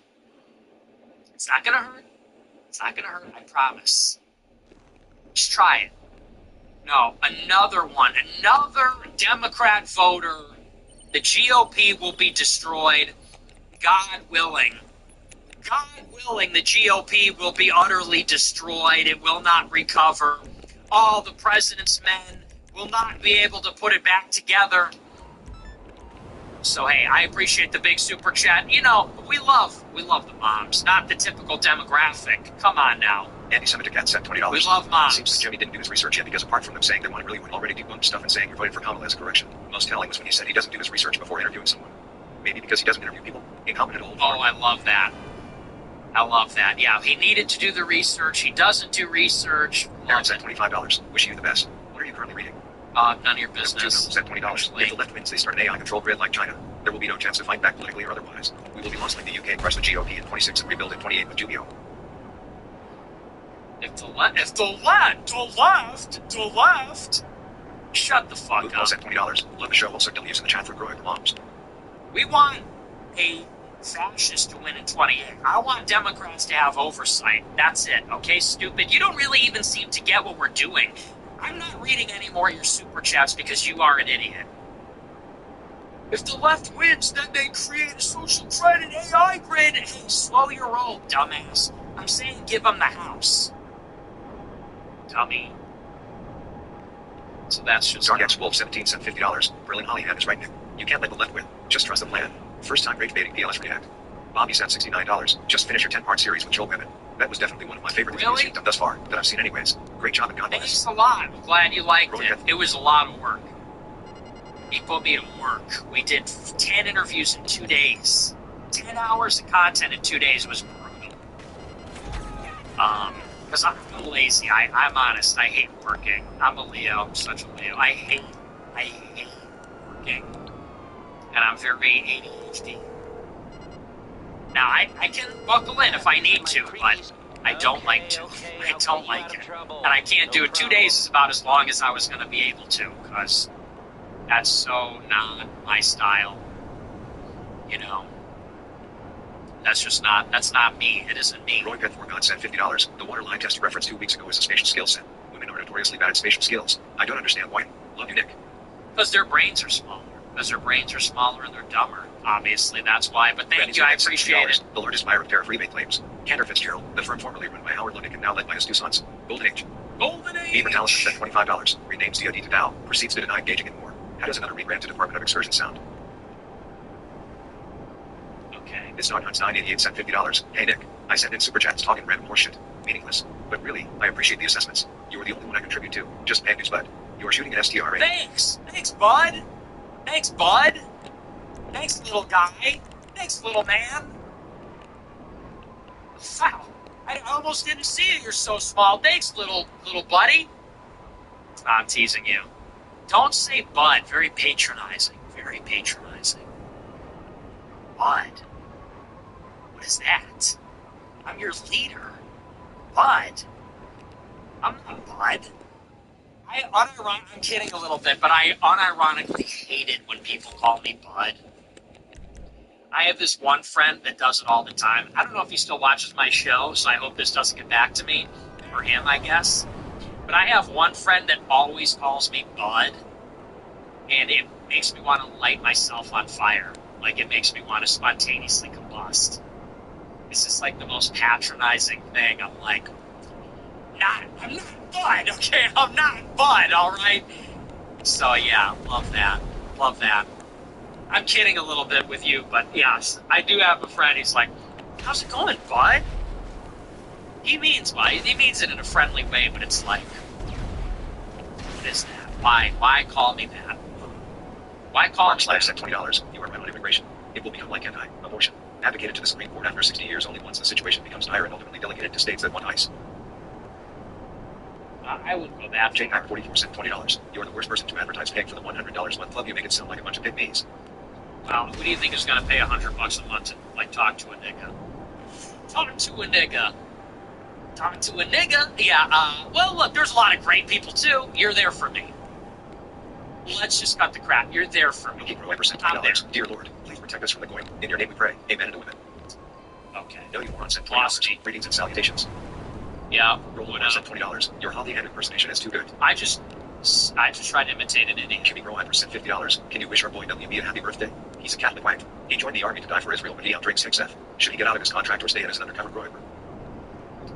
Probably should leave if he doesn't want to die.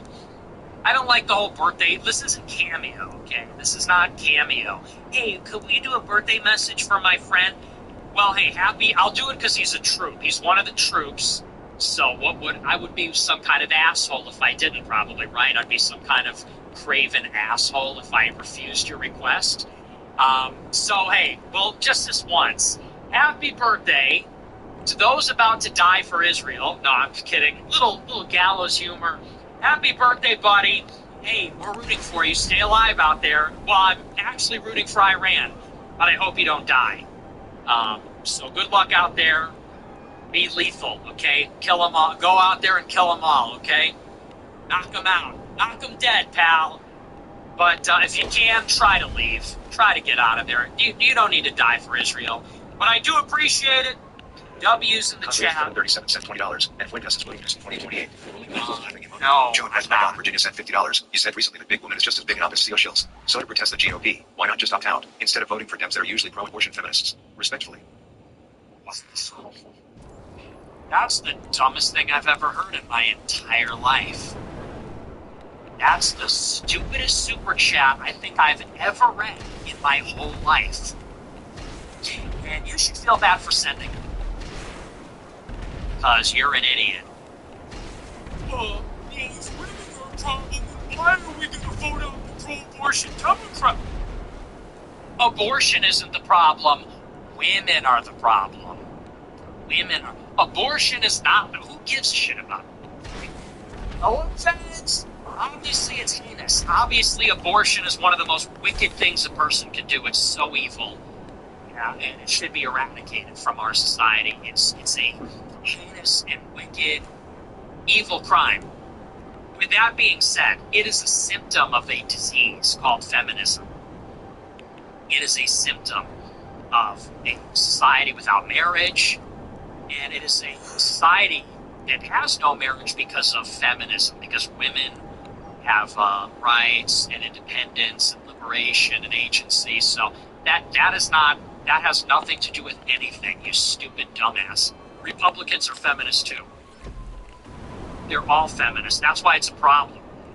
Everybody's a feminist. So that means nothing to me, and you're stupid for thinking. Colin Ferguson, $50. RIP Lieutenant Colonel Shaw, 1,200 hours of flying for the Army to be murdered by a naturalized U.S. citizen from Sierra Leone on U.S. soil. God bless him. Yeah, RIP. Erroneous Rex said $50. Trump stakes his blood as a Trump. Sad old man. Like I said, $20. Yeah. Beware, sir. The Ides of March approach. Great shows always. Oh no, you're right. It is the Ides of March. That's freaky, yeah, on the 15th. That's a little freaky, okay. Spooky. Francesco said $100. Have some money. Thank you for the big super chat, I appreciate it. Francesco, just the money, no? Jason Purcell said $20. Please ask viewers to record a video an Israeli Gal Gadot impersonator made. Unknowingly she recorded me, then posted it on Instagram differently. Would ask, please take it down, she threatened. Are you kidding me?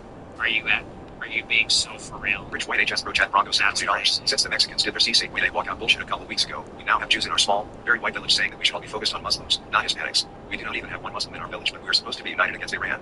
Because that's the real enemy. Well, my rich white high school friend, so fucking based. Well, if you're rich and you're in the area, then you're probably in the North Shore with all the Jews, I'm guessing. You're probably up in what, Highland Park or Lake Forest or Winnetka or something. Probably not Skokie, but that's all Jewish. Yeah, isn't that so typical? And don't you see it now live and up close and in person? Stay strong, Rich White High School Chad. That's so awesome. That is such a relief. When I see all these young white guys at James Fishback rallies and they recognize me on the streets, it's like, dude, my niggas got me. White-ass niggas are running fucking wild everywhere. That's what is required. Rylan Hollyhand is a bitch. He is a pussy. We need Fishback clones. We need Fuentes clones. We need based, red-pilled, white-ass niggas going crazy. We needed to become who you are. We needed to become like a white jihadist, practically. Not like terrorism, but I mean, you know, like a religious zealot and like a racial warrior, but in a white way, like a legionary. Like a Roman legion. Not like, not like a suicide 85 IQ bomber, but like, like a superhero. So, love it. Jamal Jenks said $20. W. Why is it so impossible to get GOP talking heads to stand out their spell and stop gunning for Israel? It seems their impotence on every other issue, immigration, etc., is downstream from this. Because they're in on it. Harrison Bergeron said $20. I can see the Fox News headline now. Sleepy Joe's armed support to Ukraine is to blame for Trump's failure in Iran. Guy Burdett said $50. Some white negative 32 married with 3 sons and a girl on the way we support the stand with the AF movement. Cradle Catholic returning to the faith and OCF classes now. God bless you and stay safe, brother. Love it. God bless. Wow. 4 kids at 32. Rich Wade HS Pro Chad Bronco said $20. Lots of young guys listen to you around here. Let's listen to Joe Rogan video on. That is just millennial trash. Plus, Joe Rogan is a little pickle. He has a half black daughter, not white, who's with a black rapper. A teacher brought you up the other day because of Chicago article and everyone knew who you were. No way. That's awesome, dude. This is white pilling as fuck. This is because, you know, I do the show and sometimes I'm like, I'm just a chud. Like, I'm just a chud doing this dumbass show for political nerds. And who even cares? But then I see young white people love the show and I'm like, okay, like, that gives me hope. That gives me a lot of hope. That fills me with determination. So all of a sudden, I'm filled with determination. So, thank you. Thank you. Love to hear it. We love the homies. I love high schoolers. I love high schoolers. I'm here to meet a high schooler. Pause. No, I'm kidding. He's here to meet a 15-year-old. No, I'm kidding. But hey, W's in the chat. Big shout out. But hey, hide your power level. Be careful. Hide your power level. Don't tell your teachers. Don't tell your tutors that you're a fucking groiper. Don't tell them that you're a white ass nigga. Keep that shit on the DL, okay? Word to the wise. You don't want them to clock you. You don't want them to clock it. Don't let them clock it, okay? But that's awesome. That's white though. Jim V. Silverberger said $20. Thoughts on the Tom Cardin voting to defund the Derry, New Hampshire fire DPT? I'm a huge fan and could use some help in my town. I don't know anything about Rape Shadows Kiss the Battle said $20. Iranians are every bit justified to crippling Western culture, to the extent that means destroying the economy and fuel. I don't know if I go Cheryl and Sierra Thanks Mine said $20. Genuinely high quality analysis. Thank you. What do you mean genuine? What is that supposed to mean? Like it's... No, really, it's really good. Oh, thanks, I guess? Like, yeah, I know. AF26 said $20. Trump is on the red regime, but we pissed off the left in Minneapolis. Half-ass effort that adds fuel to the fire. Yeah. $9.99 said $20 years ago. I'm curious if you have an idea of what the bigger picture may be in regards to what may be for America's future, mostly when it comes to controlling the people in the next 10 years. That's crazy. What's gonna happen in, like, the future? I just have one question, like, what's gonna happen, like, in the future? Hey, man, listen, I know it's gonna be hard to hear, but, like, just try to live a simple life, my friend. You should just stick to Netflix and chill. Find a girl, settle down, take her on a date, you know, get a sitter. Just go out on the town, you know, and just try to say your prayers and be a good little boy, okay? Because politics clearly is not for you. Well, I'm just curious, like, what's, like, the bigger picture in, like, the future? Okay. And Edge Neep sent $20. Did you see Amy Dangerfield's score for winning? Politicizing your wedding day seems so performative and cringe IMO. I saw it. Hey, she's a fan of the show. I like Amy. I don't know her husband, but he's a groiper, so that's based. Look, this is a movement. This is a community. This is part of people's lives. They believe in it. And if that's what they want to do, that I would never impose. I would never insist that you make it a groiper wedding. But look, they're both in politics. They're you know, fanatical about it. I say, why not? Better than a lightsaber wedding. You ever see those when they, like, morbidly obese bride and groom have, like, a lightsaber battle instead of their first dance? Better than... I've seen some pretty fucked up weddings, so... You know, that's the least worst thing I've ever seen. Not that it's bad, but, like, there's some rough ones out there. That said $20. If we choose between the lesser of two evils, the evil will never lead. Also, anyone who votes Republican is gay. Love your show. God bless. Thanks. $9.99 said $20. Netanyahu had 6 fingers in the video. 100% AI. Actually, your grandma said $25. Have you seen the Ohio projections? Your favorite Indian is not looking so good. Neither is the Republican candidate for governor. Let's go Dems. Not looking so hot. Yeah, I hope they win, man. Skyline Ohio, said vote $50. Democrat. Thank you. Robert Maxwell's textbook said $25. All these new gen people gotta stop hating on Sneeko. He's been supportive of Nick for years before it was popular. So true. But, you know, look, he's brown clowning on white people. So, look, the Groypers, they're going to have something to say about it. Okay? The Groypers will have something to say until the brown clowning stops. You know what? He goes to Myron and he's like, hey, why don't you attack white people more? You never attack white people. It's like, he clearly has this, like, Uncle Tom aversion thing. Like, he desperately doesn't want to be perceived as an Uncle Tom. And so that's why he's always got to diss white people a little bit. Like, he can't be too whatever, because he doesn't want to be seen as, like, a boy. Your boy. You know what I mean? Myron doesn't care. Myron is like, hey, I just go with the truth. You know, niggers are... I know, it's just saying. I was going to say niggas. Niggas are acting like niggas. I always just slips right out. Whoops. You know, Myron will say, look, niggas are acting like niggas. And, you know, and he'll say stuff about white people, too. But Sneeko, for him, it's like, no, we gotta talk shit on white people. White people hate us, and white people are goofy, too. And it's like, why? Why all this hate? Why all the animosity? Live chat loves that. It always just slips right out. Sometimes I mean to, sometimes I don't. It's just one of my America favorites. first started 76 cent $20. The Iran model of warfare is a good strategy for most countries. Russia utilized this tactic in Ukraine too. More countries will follow it too. Iran war will continue when Russia's next move is in Odessa. Okay. AF citizens sent $25. Combat veterans for NJF. Let's go. Dojo Yes. Ambino sent $20. Brilliant Hollyhand is the unseasoned boiled chicken breast of political commentary. Dude, he's just like a, he's like a Pop-Tart, you know? He's like a human Pop-Tart. Amos Valentine sent $20. Here's some of my rent money. I can't keep slaving away, master, but I do it for you. Okay, thank you. Blompa sent $25. Do you think China and Russia give them aid at the event of a ceasefire? Yeah, oh, absolutely. They've been giving them aid. Russia has been helping Iran bomb Israel or bomb U.S. targets, and China has been giving them supplies. Iran has been letting oil get to China. So, they will continue to help them. That will be Mexican fine. Roy sent $20. Tienes alguna recomendación de libros? Deberías venir a México alguna vez. Peter Monk sent $100. Hey Nick, on the Iran 4 days 11 episode at 3:27 and 18 seconds, you mispronounced the word amicable. It's pronounced Amikubu, not Amikubu. No need to thank me. Happy to help.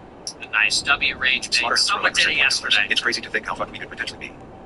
It's over. Lamb MP sent $20. On fire today. Thanks. Caesar sent $20. Jackson millennial here. Never imagined voting Democrat in my life, but we can't get continually raped by the GOP and be good little boys and continue to vote red.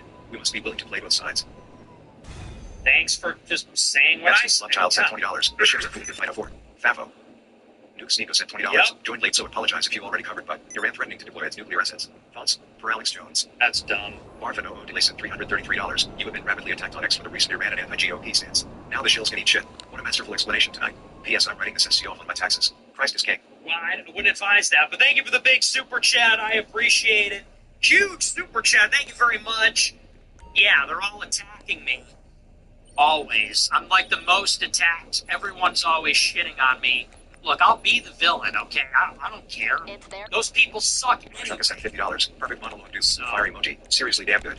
1 Peter 4:7. The end of all things is near. Therefore be learned of sober mind so that you may pray. Indeed. Supreme Girl sent $20. What's up with Tim Poor starting drama with Alex leaving the show early? Saying he's had a problem with alcohol. Did he say that? I didn't catch that, but that's a shitty thing to say. I don't like that. I stick up for my boy. Alex is that's my nigga. Frank Griffin okay? sent $30. In your recent sci-fi applications, you missed a good saga. You'll never guess what group appears in Book 6, Chapter House. Staler 3016 sent $20. I said I was done with you, but unfortunately I can't because all the others are fucking uninformed or intentionally uninformed lovers. Oh, no. We don't need your charity, okay? Go. They're yours now. They can have you. Bye. Bye-bye. Yeah, no, thanks, but no thanks. We don't need it. Go and support whoever else is out there. Go and support Dan Bongino. Rox sent $25. God bless all my fellow Bongino. Christians. Never changed it. From a fellow Spanish veteran. God bless Thank you. USA. Wait, I'm Mexican. Fellow Spanish. I'm Mexican, bro. How can I be I'm of service? Mexican. Okay, so you're in serious I am trouble. not Spanish. You I'm need my help. Mexican. That's on Injun. Okay. They call them Injun Joe. Don't get it Podcast twisted. Tito 1 sent $20. A secret war. LMFAO. Been laughing at that delivery for weeks. Smiley face emoji. You like that? Old Tory sent $25. Wait, so what you're saying is that the Muslims are the Sith and the Jews are the Jedi? Darth Sneeko? Obi-Wan Cassingbao? No. SD Groheim sent No. $50 after listening to Father Chat. They No. can't stop thinking the Antichrist will emerge. Be a Manchurian candidate for AI after they incarnate Satan. His persuasion will be having every icos on him and control of digital currency. Ron, is this true? Okay. The world sent $25. You're 100% correct, Nick. Your message isn't completely falling on deaf ears. Just most. Boys Be Going sent $20. Iran more America first than us was not on my bingo card. I guess it doesn't matter if Darius a towel on your head because Aryans naturally resist the Jew. Pray for both of our countries to win this spiritual battle and prosper together after Hell yeah. Persia and Rome. United. Sent $150. Why not run the Neopolitan playbook from 1967 and do a hostile takeover of the Democrats? Counter the current Republican-led party. Call it about few with Rebel Minikin feudal Schnickerson. Obama did more deportations and there were more than Trump. Inevitable victory. Ugh, okay. Just leave it to me. Thank you for the big super chat. Shut up, dude. That is so bad, but I appreciate the money. Jack I Rentschler guess. sent $150. Thank you, Nick. Getting confirmed on Easter, largely due to your influence. Love Since it. 2018, and forever grateful for your sacrifice and Love service. it. Oh, Senator. Congratulations. God bless, man. Thank you. 63 sent $20. First time chat. Love the show. Has Ye ever told you why we don't hear from him nearly as much anymore? God bless. I'm not at liberty to go into Keegan that. Roy sent $20. Fantastic monologue tonight. I'll be sharing. Also, if Joe Rogan invited you, what would you do as podcast? Seating Groy $20. Me and Groimers at Palantir. Intel community. Or is the priority politics plus finance? JPAC 44 Forget sent it. 50. You go do something JPAC else. 44 sent $50. Crowder plays best of both worlds where he plays the more populist position and Gerald is the good boy trying to bait Gerald if you do one again. Thanks for all you do. Willie Nail sent $50. Ted Cruz says Christ is King is now anti-Semitic. Wow. So surprising shot. 1981 Cargill sent $20. Cyclic manager at the Grain Silo. I work at Cargill Grain Corp. Was talking about critical thinking when discussing sexuality. How can I shelter my 6 homeschool kids from this leftist propaganda? I don't even know what that means. Like, Mike what are you Alvarez sent talking $20. about? Sometimes I wish you chose to hide your power level when you were young. See, what? My Butch manager was talking about critical thinking when discussing. What does that even mean? How do I shelter? Oh my gosh.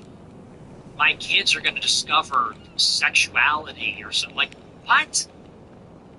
I don't know, man. You listen. I went to a public school. We knew that like degeneracy existed. You just got to teach them about that stuff at home. If you give your kids a religious upbringing, I don't think they're as vulnerable to that. You know, the kids are going to go out into the world. Kids are going to go out into the world. I mean, I'm against them being indoctrinated by this whole, like, how do I shield my kids from the world? It's like, well, can you? The best you can do is instill values in them, take them to church, be connected to them. You know, because then they're going to grow up and they're going to go out into the world. So I don't believe in the shelter. I sent $20. Sometimes I wish you chose to hide your power level when you were younger so you could be in the government, but I also understand the frustration with not. Shop Canadian sent $20. Is there any popular YouTuber you think are overrated? Personally think most. I don't watch Trump sent $20. How much do you think Hasbin's getting paid to freeway? Deep throat BB and Trump. I don't think he's getting paid. Jedi Wine Tricks sent $20. First day of my life I recall from start to finish is 9/11. As a child I was fed that war is cool. 24/7 news split Operation Shock and Awe on TV and said war is cool. COD4, Halo 3 and Gears of War said war is cool. Michael Bay's Transformers helped the military say war is cool. They came to recruit us in school and say war is cool. Fuck you. Fuck you. That's the stupidest super chat. Then they said war is cool. Okay, what is this, a slam poem? Is that what you think you're doing right now, you fucking idiot? I was always told that. Then I played Halos. Dude, honestly, kill all Goyim. Like, could Goyim be sent to die today? All Goyim. It's a shame that all Goyim can't die in the war. Oh my gosh. Yeah, bro. They just really, like, oh my. What even do you say to something like that? Like, tell it to somebody who cares. Tell it to your bong while you watch American Dad and eat your fucking Taco Lyra Bell. Terror sent $50. Hey Nick, you accidentally skipped my other super chat smile. Kimberly Marsh sent $50. Thank you for keeping me going. Nick, much love. Red heart emoji. Thanks. 1776 sent $20. Listened to you and didn't vote for Trump in 24. Didn't think my first time voting would be for Democrats. But hey, fuck it. Wow. If Unit Growing percent wants $3, Crazy. I've never been able to explain the feeling of the spiritual aspect in all this. It's biblical and a message from God. It's very real, but not everyone can see it. Your spirit, tone, and delivery has been on point. Thanks. You've been killing it, bro. Hope I get the chance to meet you one day. Good bless. Thank you for the big super chat. I appreciate it. Thank you. Jamaican Yes. Lord percent $20. Prayers for Sneeko. Folded hands emoji. Iran just confirmed he's been made the new Ayatollah. Wow. They hate God sent $100. Are you doing a show Friday? You have missed the last 3 weeks, FYI. Because I just get so... By Friday, I'm done. Do you see? By Friday, I'm done. I'm tapped out. There's no content. The super chat's stuck. So maybe I'll do a show tomorrow. I probably will. But I don't know. Thank you for the big. I think plan on it, but who knows? Maybe I'll just be so dejected. I just won't. Sometimes I get a little dejected. Stealth Black sent $20. Random, but I've been reading the Bible for the first time, and it's wild how clear it is that Jews are the fundamental antagonists of the story. No idea how evangelical Protestants justify something so hard for them. It's insane. Literally story after story of Jews either hating him or outright trying to kill him. Yep. Yeah, that's the story. It's true. Here comes the truth sent $25. Curious, why do you suddenly say pause quickly at times during your monologue?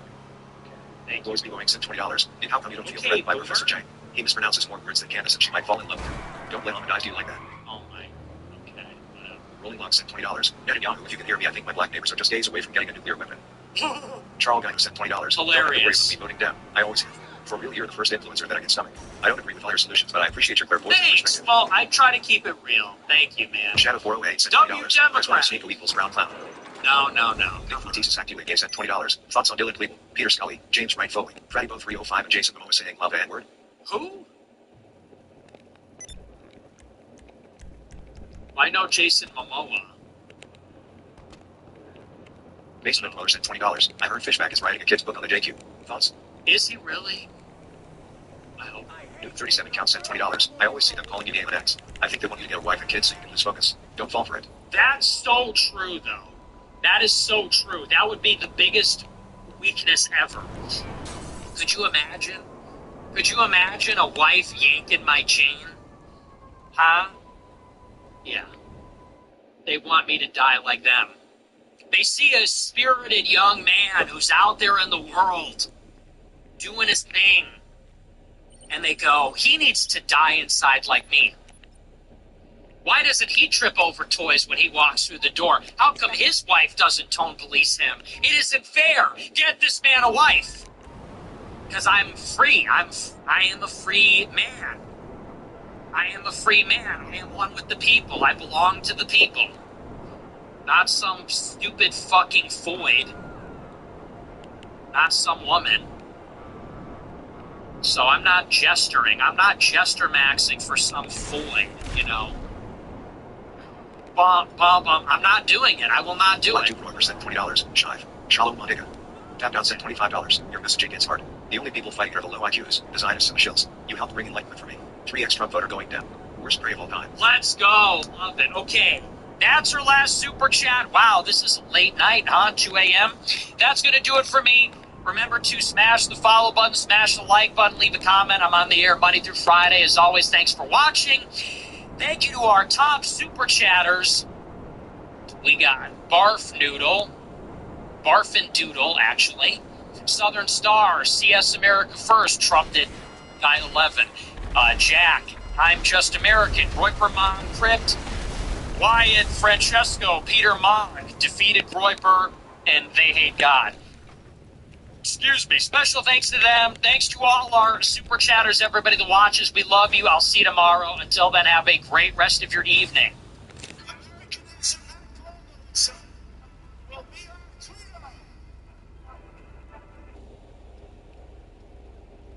Just joking. I'm just ribbing those guys a little bit. They're good guys.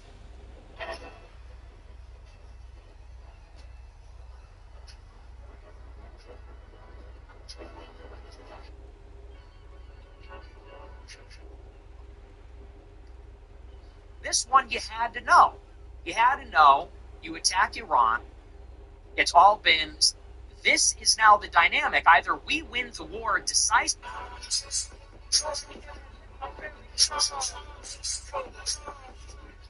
The association is that we have gotten ourselves into...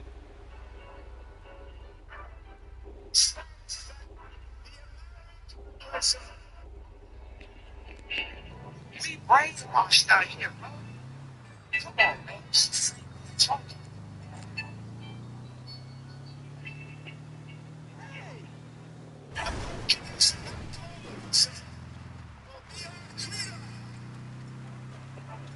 It's going to be over.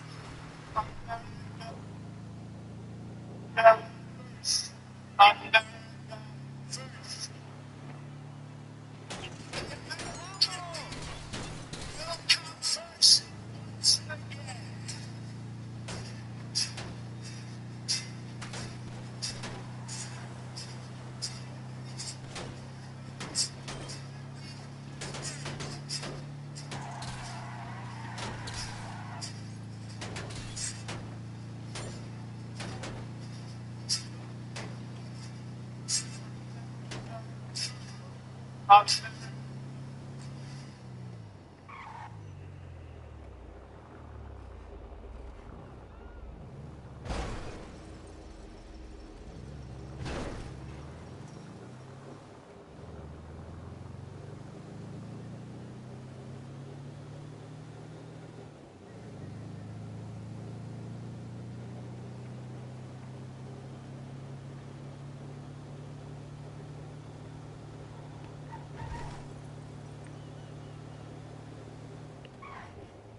Good evening, everybody. You're watching America First. My name is Nicholas J. Fuentes. We got a great show for you tonight.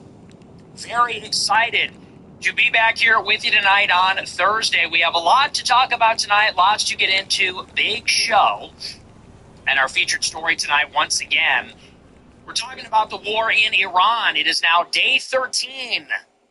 Day 13, everybody. 2-week war in Iran.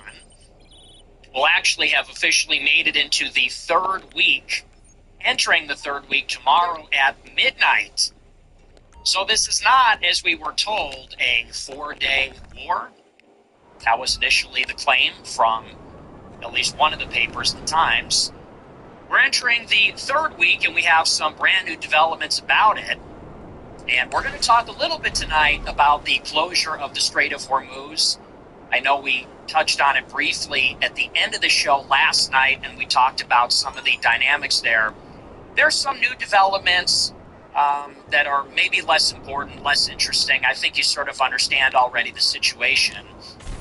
And the situation is that we have gotten ourselves into an attritional economic war that we cannot win. A short war, we can do. If it's a few days, if it's 1 week, well, we win that one.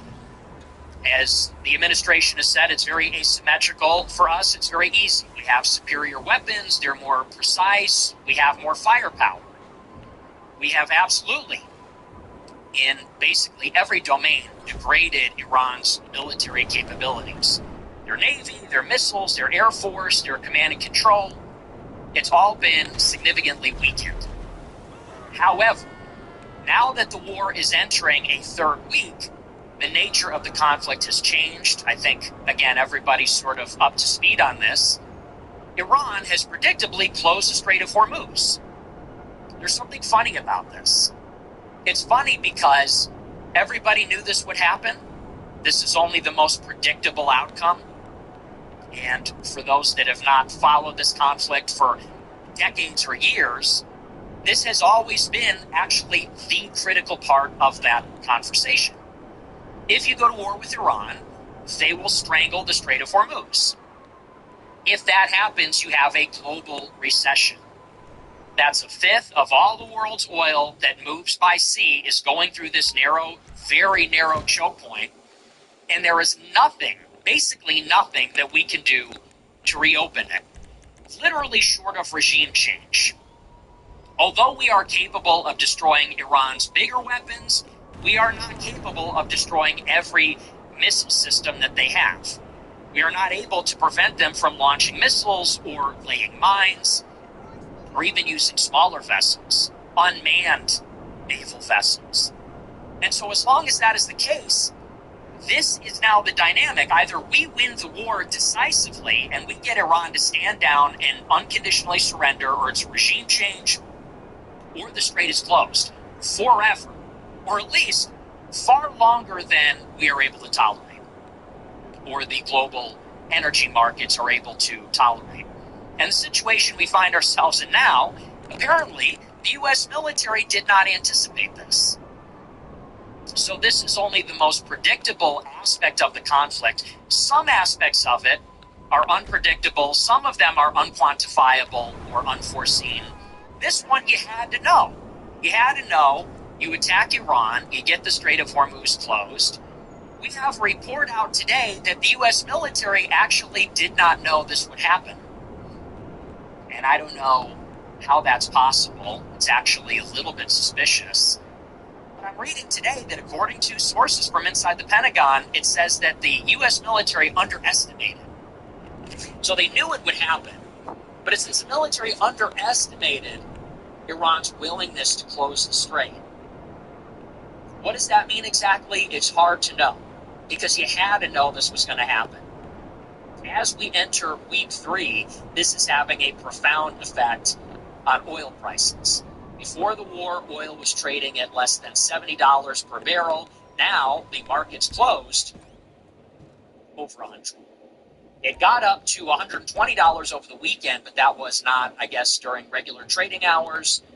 Now, today, the market closed over $100. And by the way, this is after we have gone out of our way to relieve pressure on energy demand.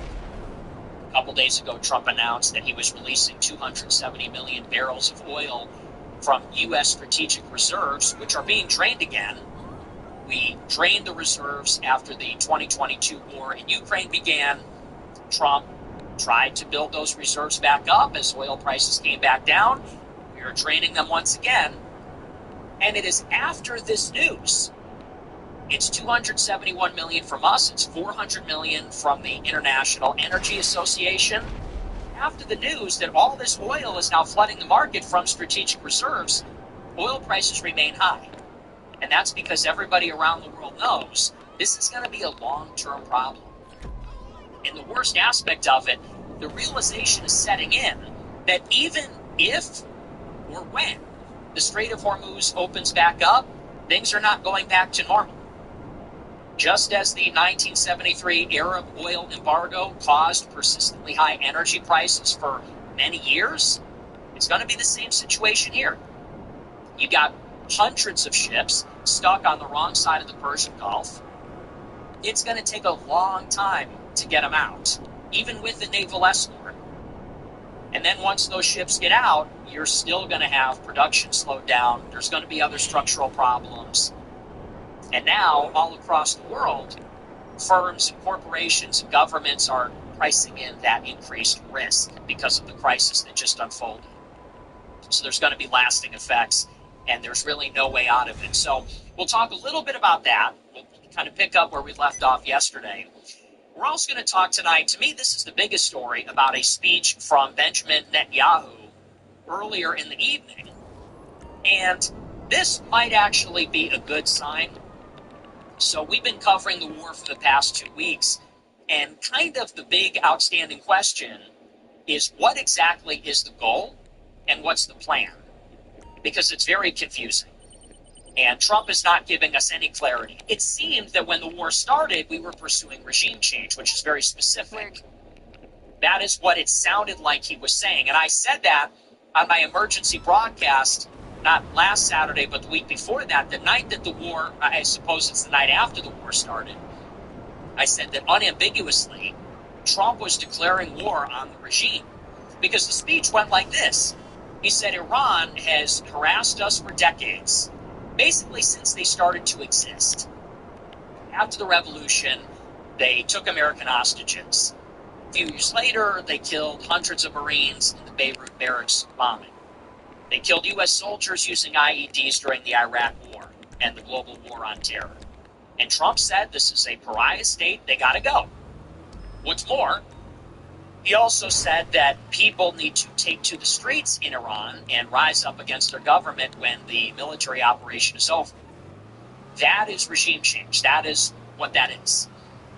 Now, as the war has progressed, it seems that that is not going to happen and is probably actually impossible. And maybe less likely. It was more likely before the war started. In January, you actually had protests. You actually had something resembling an uprising. Now you got nothing of the sort.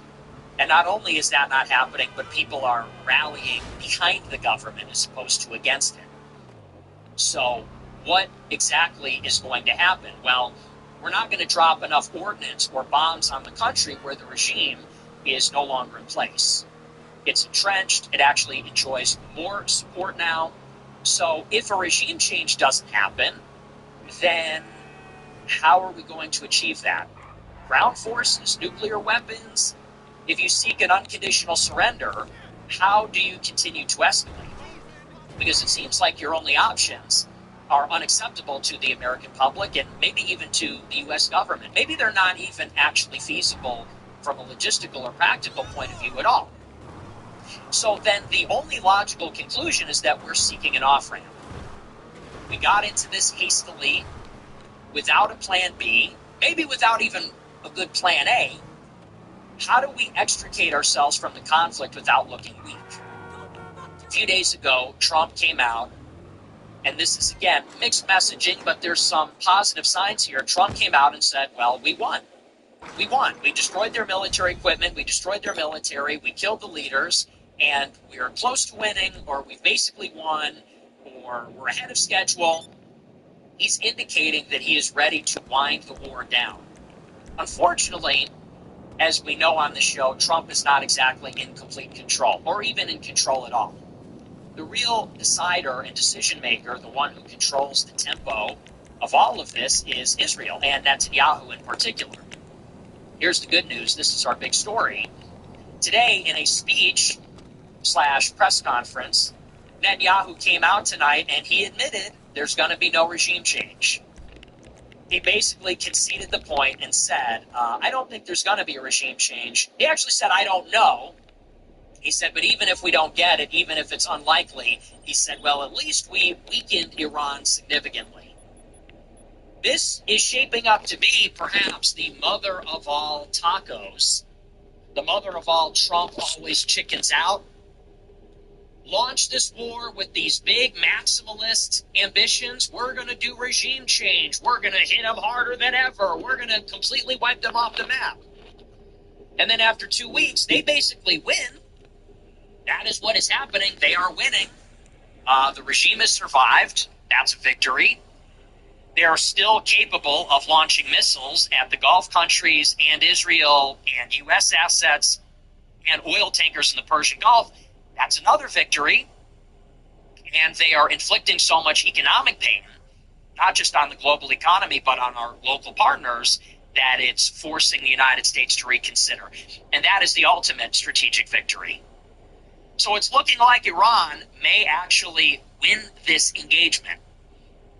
I don't know that they win the war, and I think that surely if they survive, it is a Pyrrhic victory. If this is a strategic victory, if you can call it any kind of victory at all, it is certainly a victory that has come at a cost, and that cost will be paid down the road when we inevitably return. But it seems like Iran might have actually survived, and if the United States and Israel are looking for an off-ramp, it's a strategic victory for them. And that's good news for the Goyim. That's good news for the whole world. So we'll talk about that. That is going to be our coverage of the war. Before we get into it, I want to remind you to smash the follow button on Rumble, smash the like button, leave a comment. Let me know what you think about the show. Remember to check out our merch store, which is back online, Fuentes.store. We got our, this is all the way over here. We have our America First hats, t-shirts, sweatshirts, flags, mugs, pins, buttons, everything like that. It's all on the website. If you want to support the show, subscribe at AmericaFirst.plus. $15 a month, you get access to the archive. That's every episode of the show. $100 a month, you get the group chat with me, and that includes exclusive content. I'm dropping voice messages in there every day and giving you some behind-the-scenes stuff, some insider information. And I'm just generally hanging out and chopping it up with the fans. Mixed feelings about that, but, you know, it's part of the job. That's why we do it. That's why when I go into the group chat and I see everybody's smiling faces and they love the show, that's the real reason I get up every day. You know what it is, though? I go into the group chat at like 4 a.m., and I always get like the 4 a.m. crowd. And they're fine. But not for nothing, maybe you get a different crowd at like, maybe you get a different crowd at like noon, Oh, hey. 1 o'clock. You're in trouble. Maybe you get a different crowd when it's the lunch rush as opposed to the people that are on a voice chat until 3 a.m. on a weeknight when it's a work week. Just joking. I'm just ribbing those guys a little bit. They're good guys. But that's America First Out Plus. Check it out. With that, we're going to dive into the show. Before I get into the news, did you see Rylan Hollihan calling me out earlier tonight? And I tweeted at him right before I went live. This guy has been really on my case. I don't know what his problem is. I don't even really talk about him that much. Other people do. Other people attack him pretty frequently on Twitter. And I don't really care about him. I don't really see him as a person. I don't really know what's going on there.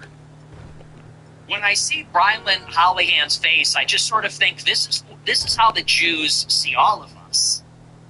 When they call us goy, that is what they have in mind. That is the mental image. That's the dictionary definition photo of a goy. That's someone looks at Rylan Hollihan, a Jew looks at Rylan Hollihan and says, that guy's going to flip the lights on and off for us on Saturday. That guy's going to tape the refrigerator light bulb off. You know how that works? So we can open the refrigerator on Shabbos. Like, I'm sort of getting it. And so I saw this on Twitter. He calls me out and he goes, people that are telling you to stay home in the midterms, they just want to destroy everything. Why don't you try to build something and be responsible? We're not going to win by being trolls. And you know what I noticed about the video if you watch it? So this is actually my most recent reply. If you go on Twitter and you check my replies, this is my most recent tweet. If you watch the video, which is addressed to me, it's clearly written by ChatGPT, which is actually disturbing because you imagine this is a guy who's in his college dorm room telling Grok or Claude or ChatGPT, write a script condemning Nick Fuentes about voting Democrat. And you want to know how you know it's written by ChatGPT? It's obvious. It's because every other sentence is not this, but this. Not voting Democrat despite the Republicans, but building something lasting for our children. Not trolling and being silly and unserious, but being responsible and building something that will, it's like, and I'm not even exaggerating, watch the video, literally every other sentence is that. Every other sentence is an M dash. Not trolling and being an immature little groiper, but being a principled conservative. Not voting to burn it all down, but voting for jobs. It's like, who are you? Are you like 18 years old? And I said it the other night. I was really getting into this Democrat thing. It's like my new favorite thing. I just knew I had to do it. I just knew I had to go all the way this year. When I thought about this idea, I didn't think about it fully, at least initially. I think I just kind of said it on the show one night. But the more that I think about it, the more that I love it. The more that I monologue about it, the more that I know this is the right thing to do. I just fell in love with this idea. And I said the other night, I was ranting about it basically the entire show for like 90 minutes. And at the end of the show, I said, I will just never be this principled, conservative, Republican, GOP apparatchik. I just don't understand how anybody would want to grow up and be that guy. It's so bad. It's so worse than anybody even knows, than anybody even realizes, even me for that matter. I get some of the inside baseball, and every time I go to Washington, every time I talk to anybody from Washington, they all tell me it's actually worse. They watch the show. They follow me on Twitter. They're about it. They're groypers. And they know how I feel. And as you know, I feel very strongly. And the people that are actually in there, in the administration, going to work every single day in DHS or the Pentagon or State Department or the White House, Treasury, whatever. We have people everywhere. They're literally everywhere. They will all, literally to a man, they all say, no, it's so much worse. So much worse than you even know. The personnel, the corruption, the level of not giving an F about delivering on things like mass deportations or no new wars. They all say that. And I just can't get behind, I can't wrap my head around the psychology of anybody, but especially a young person, going to the mat for this every single day. So I genuinely don't understand it. All I could reply is like, you're just a subhuman. You're literally subhuman. I don't know what the fuck you are, but you are not a human being. You're some 18-year-old white college kid, and you're doing these like Chat GPT pro-Republican videos for boomers. If that were me, I would want to kill myself. And not to be, I know that's not like a very Christian thing to say, but seriously, if I had my like Alabama University polo shirt on, and I had my like ghost-written book about like being conservative or whatever on a shelf behind me, and I was doing Fox and Friends on Jesse Waters' show for baby boomers, I'm going to like the villages in Florida to give a talk about voting Republican, and you're 18 years old, I would just, what kind of life is that? Who would want to live that life? Who would choose that over? And you could be anything. You have free will, okay? It's like a video game. You can do whatever you want. You could be at Hustlers University. You could be in the real world. You could be like Andrew Tate. You could be one of these people that's like drop shipping. You could be one of these people that's pimping OnlyFans girls. You could be trying to trade shit coins or stocks, or you could do a Chat GPT wrapper and make an AI business. Like you could literally do anything. You could be a Groyper. You could work for James Fishback. You chose to be like, if he's making tweets about Rush Limbaugh. Rush Limbaugh? Didn't he die before you were even alive? Like, what are you talking about? Who's doing this? So I had to break the mold, because I was clearly maybe trending toward that at one point. Like when I was in high school, maybe I was going in that direction, and then I took a sharp right turn. I took a far right turn in college. But anyway, it's just kind of an interesting foil. He's not really all that interesting as a guy, but it's an interesting foil, the compare and contrast. I don't know where they're making these people. I don't know where a person like that is created, but it's pretty freaky. I don't understand a person like that. I just don't get it. But anyway, that's my most recent engagement. Very strange. But with that, we are going to move on. We're going to get into the show, and let's talk about the Strait of Hormuz first. We'll go over a little bit of what we talked about last night. And like I said, the state of the war is, as you know, the longer it drags on, the worse it gets for us. And look, in a way, I sort of fell for it. In the opening stages of the conflict, when the war started, it looked like it was very one-sided, very asymmetrical. And I said in the early stages, we are obviously winning this conflict. We're winning the war. As it stood, as it was in that opening weekend, in those first maybe 3 or 4 days. But again, understanding the conflict means you have to understand the weapon systems that are being used, the tactics, the strategic objectives. The war only works for America if it's quick. We have better weapons, but we have fewer of them. And it's not as easy to make them. America's not an industrial power anymore. We don't make the weapons, and we don't make enough of them.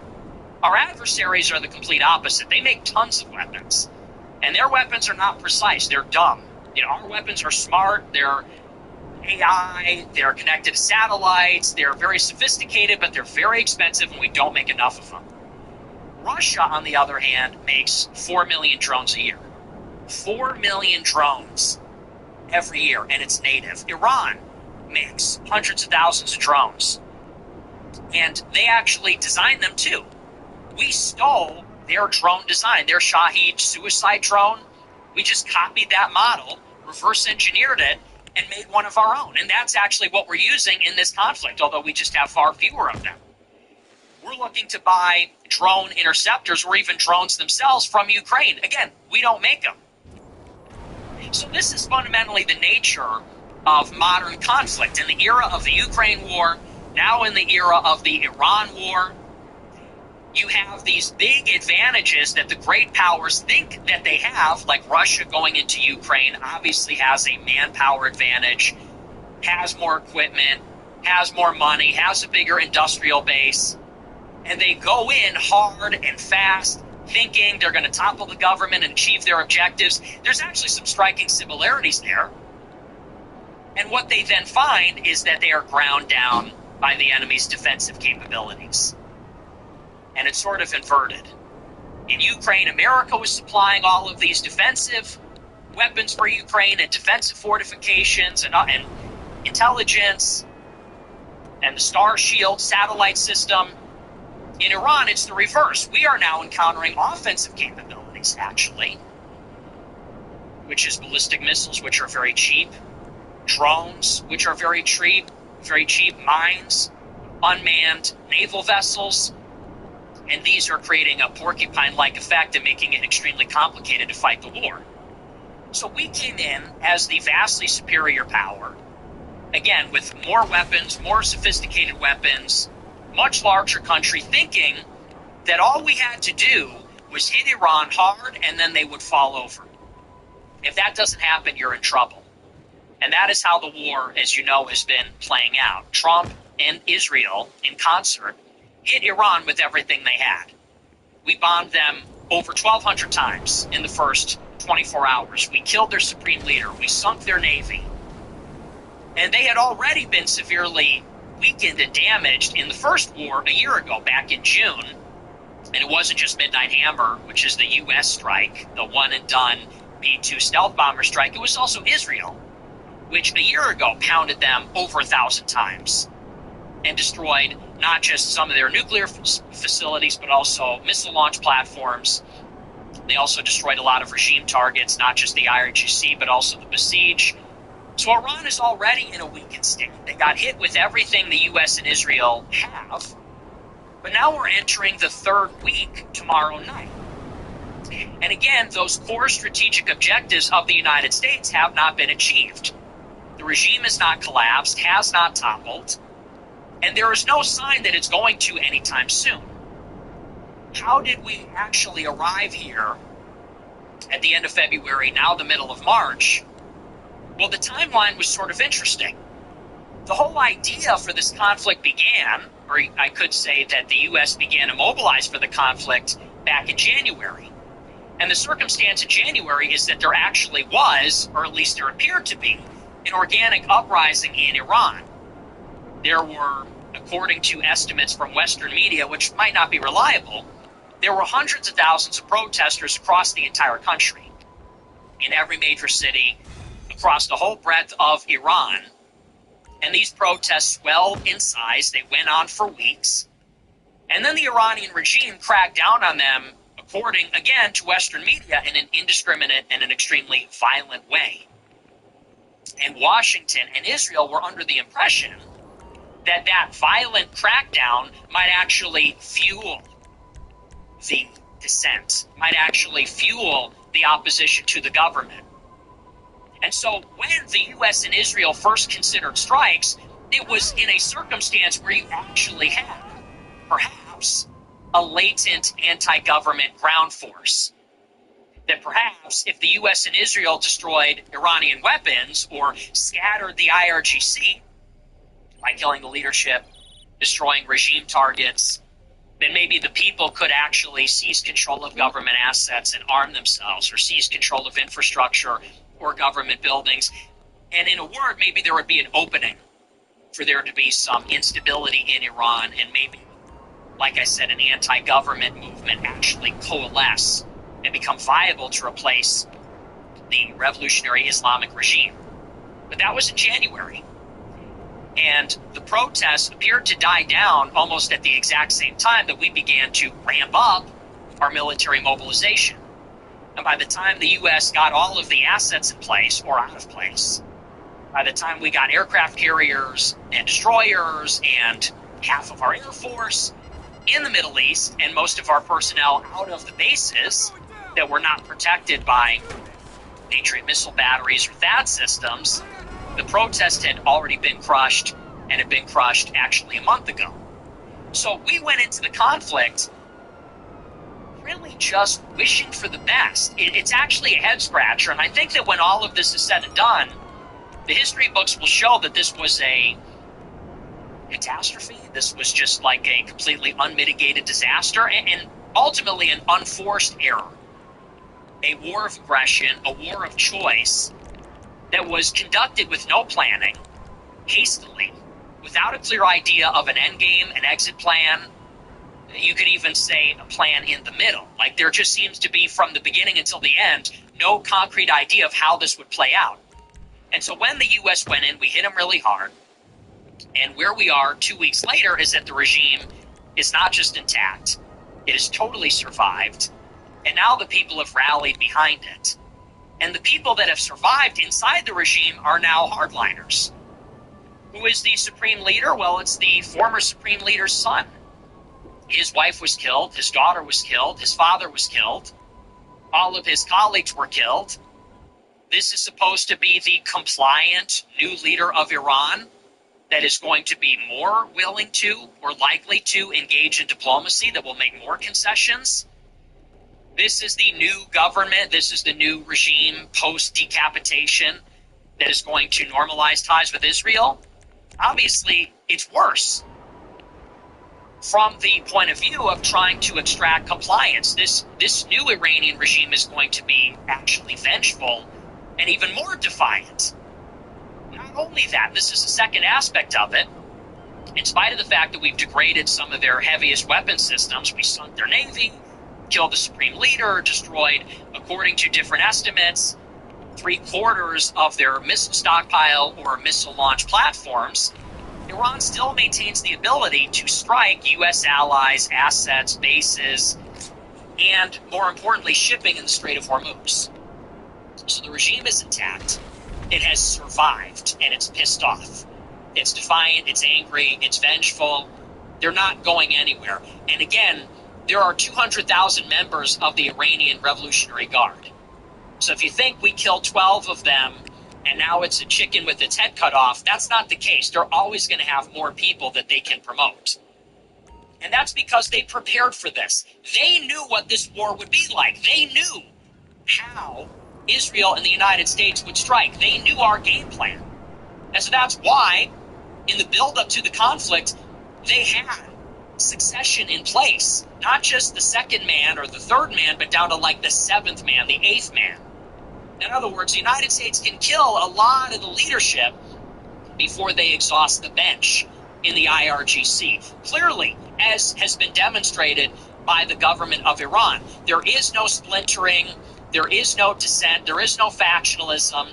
The Iranian Revolutionary Guard and Iranian government has rallied behind a new supreme leader. They have rallied against the incursion from the U.S. and Israel, and all we manage to do is piss them off.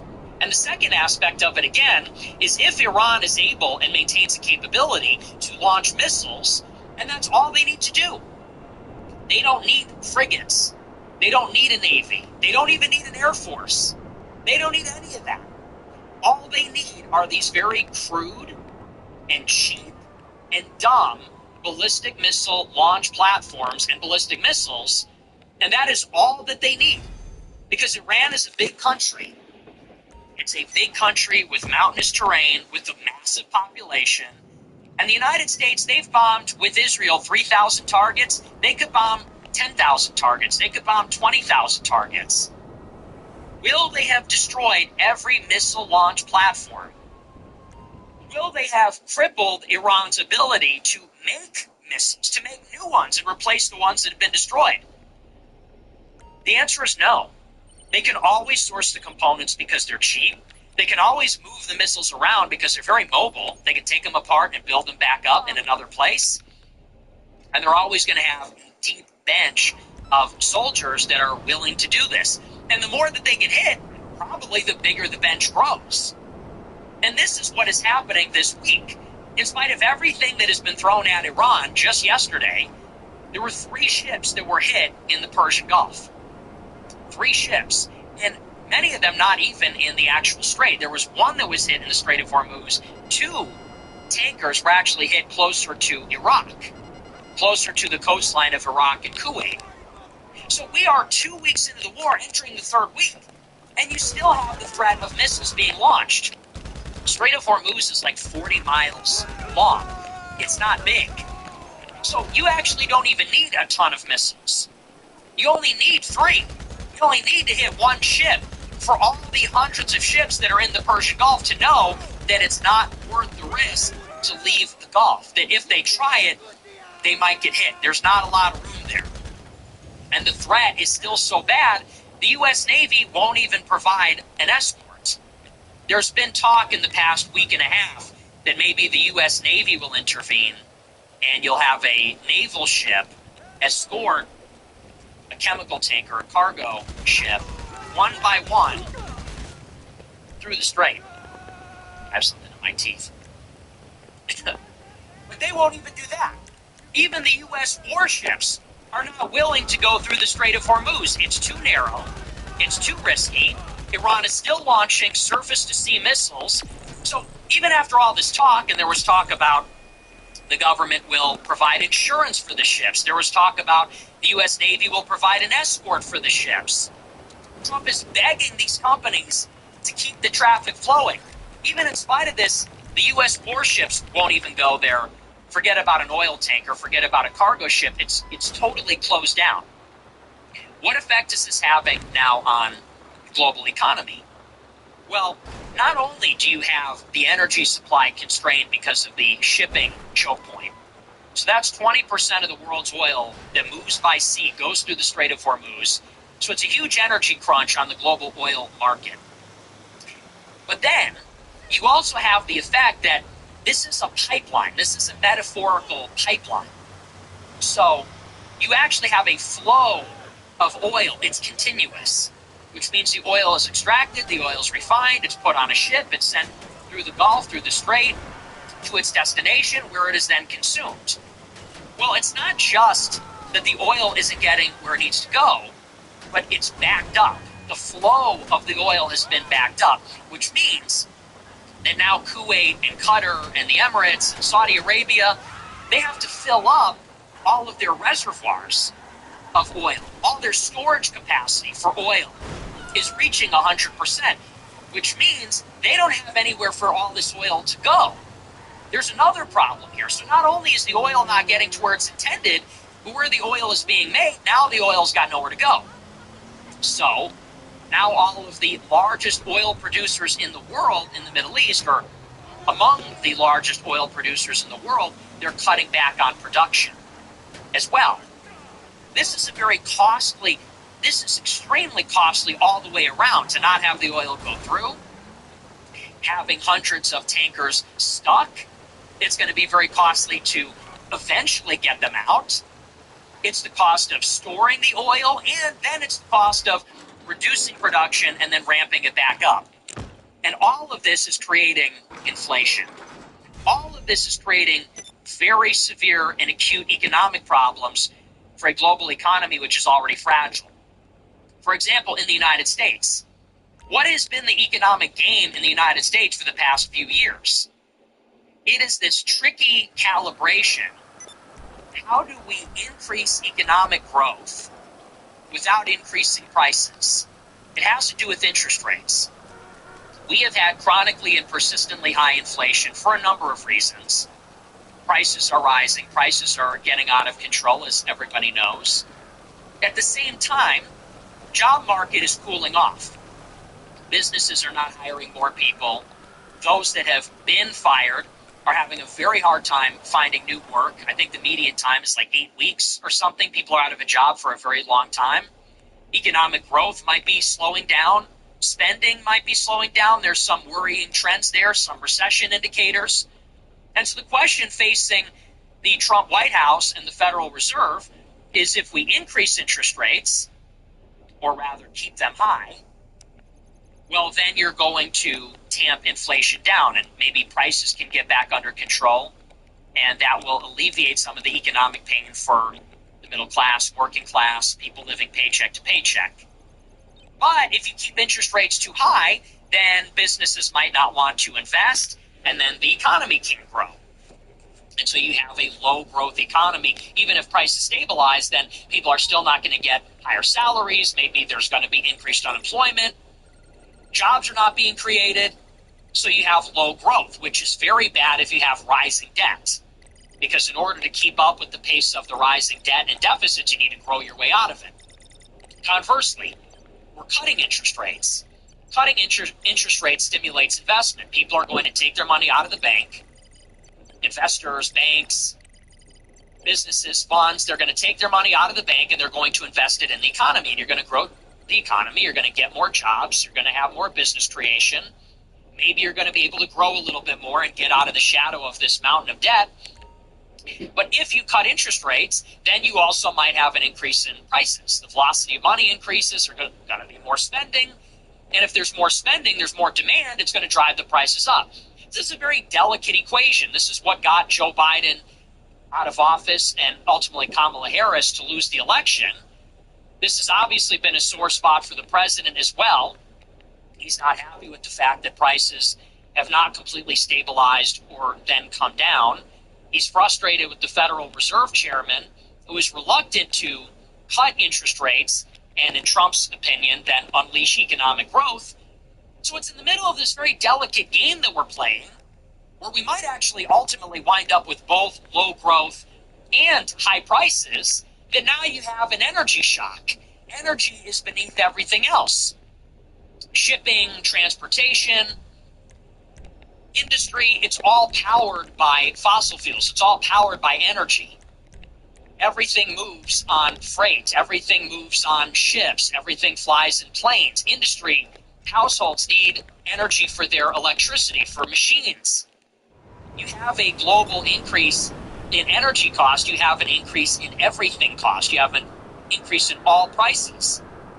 And by the way, I need to remind you, it's a midterm election year. So think about what we got ourselves into. This is the mind-boggling nature of the conflict. We start a war with Iran, but think about these questions that were just maybe never considered or never got a sufficient answer before we started dropping the bombs. We're planning on going to war with Iran. We're looking for a regime change. Now, to get a regime change, you need a ground force. And we know that. We know that you can't get a regime change without dropping, or rather, just by dropping bombs. We go into it determined that we're going to, once and for all, confront Iran. It will be decisive, meaning that the regime will be defeated and ousted. That's the stated goal. That's the intention. That's actually the strategic imperative. We go into the war thinking we're going to topple the regime. And the war doesn't work if that doesn't happen. Well, we can't topple the regime without a ground force, with air power alone. But we go into it a month after the protests have ended. We start thinking this is a good idea because there's massive protests. Those will be the ground force. If we hurt the Iranian military, well, the people might take their guns or take their assets or overpower them, and then that's your ground force. That's your regime change. So we need a ground force, but we don't have one. We need to win the war quickly, and that means toppling the regime. But we can't do that. We know that the first thing Iran is going to do if we hit them is close the Strait of Hormuz. We have no plan to reopen it. We have no ability to reopen it. We're in a midterm election year. In order to win the midterms or to be competitive, you need to have a stable economy, you need to be popular. Well, this is not only the most unpopular war in history, but it's also raising all prices. It's also actually going to cause inflation. Closing the Strait of Hormuz necessarily means all prices are going to rise. It's going to increase energy prices. That will increase the rest of the prices. And that effect will linger probably for years. And so when you think about all the constraints, there's a logic to all of this. Was none of this considered? Did they not think through any of it? You really have to scratch your head and wonder what exactly was the plan here? What was the goal?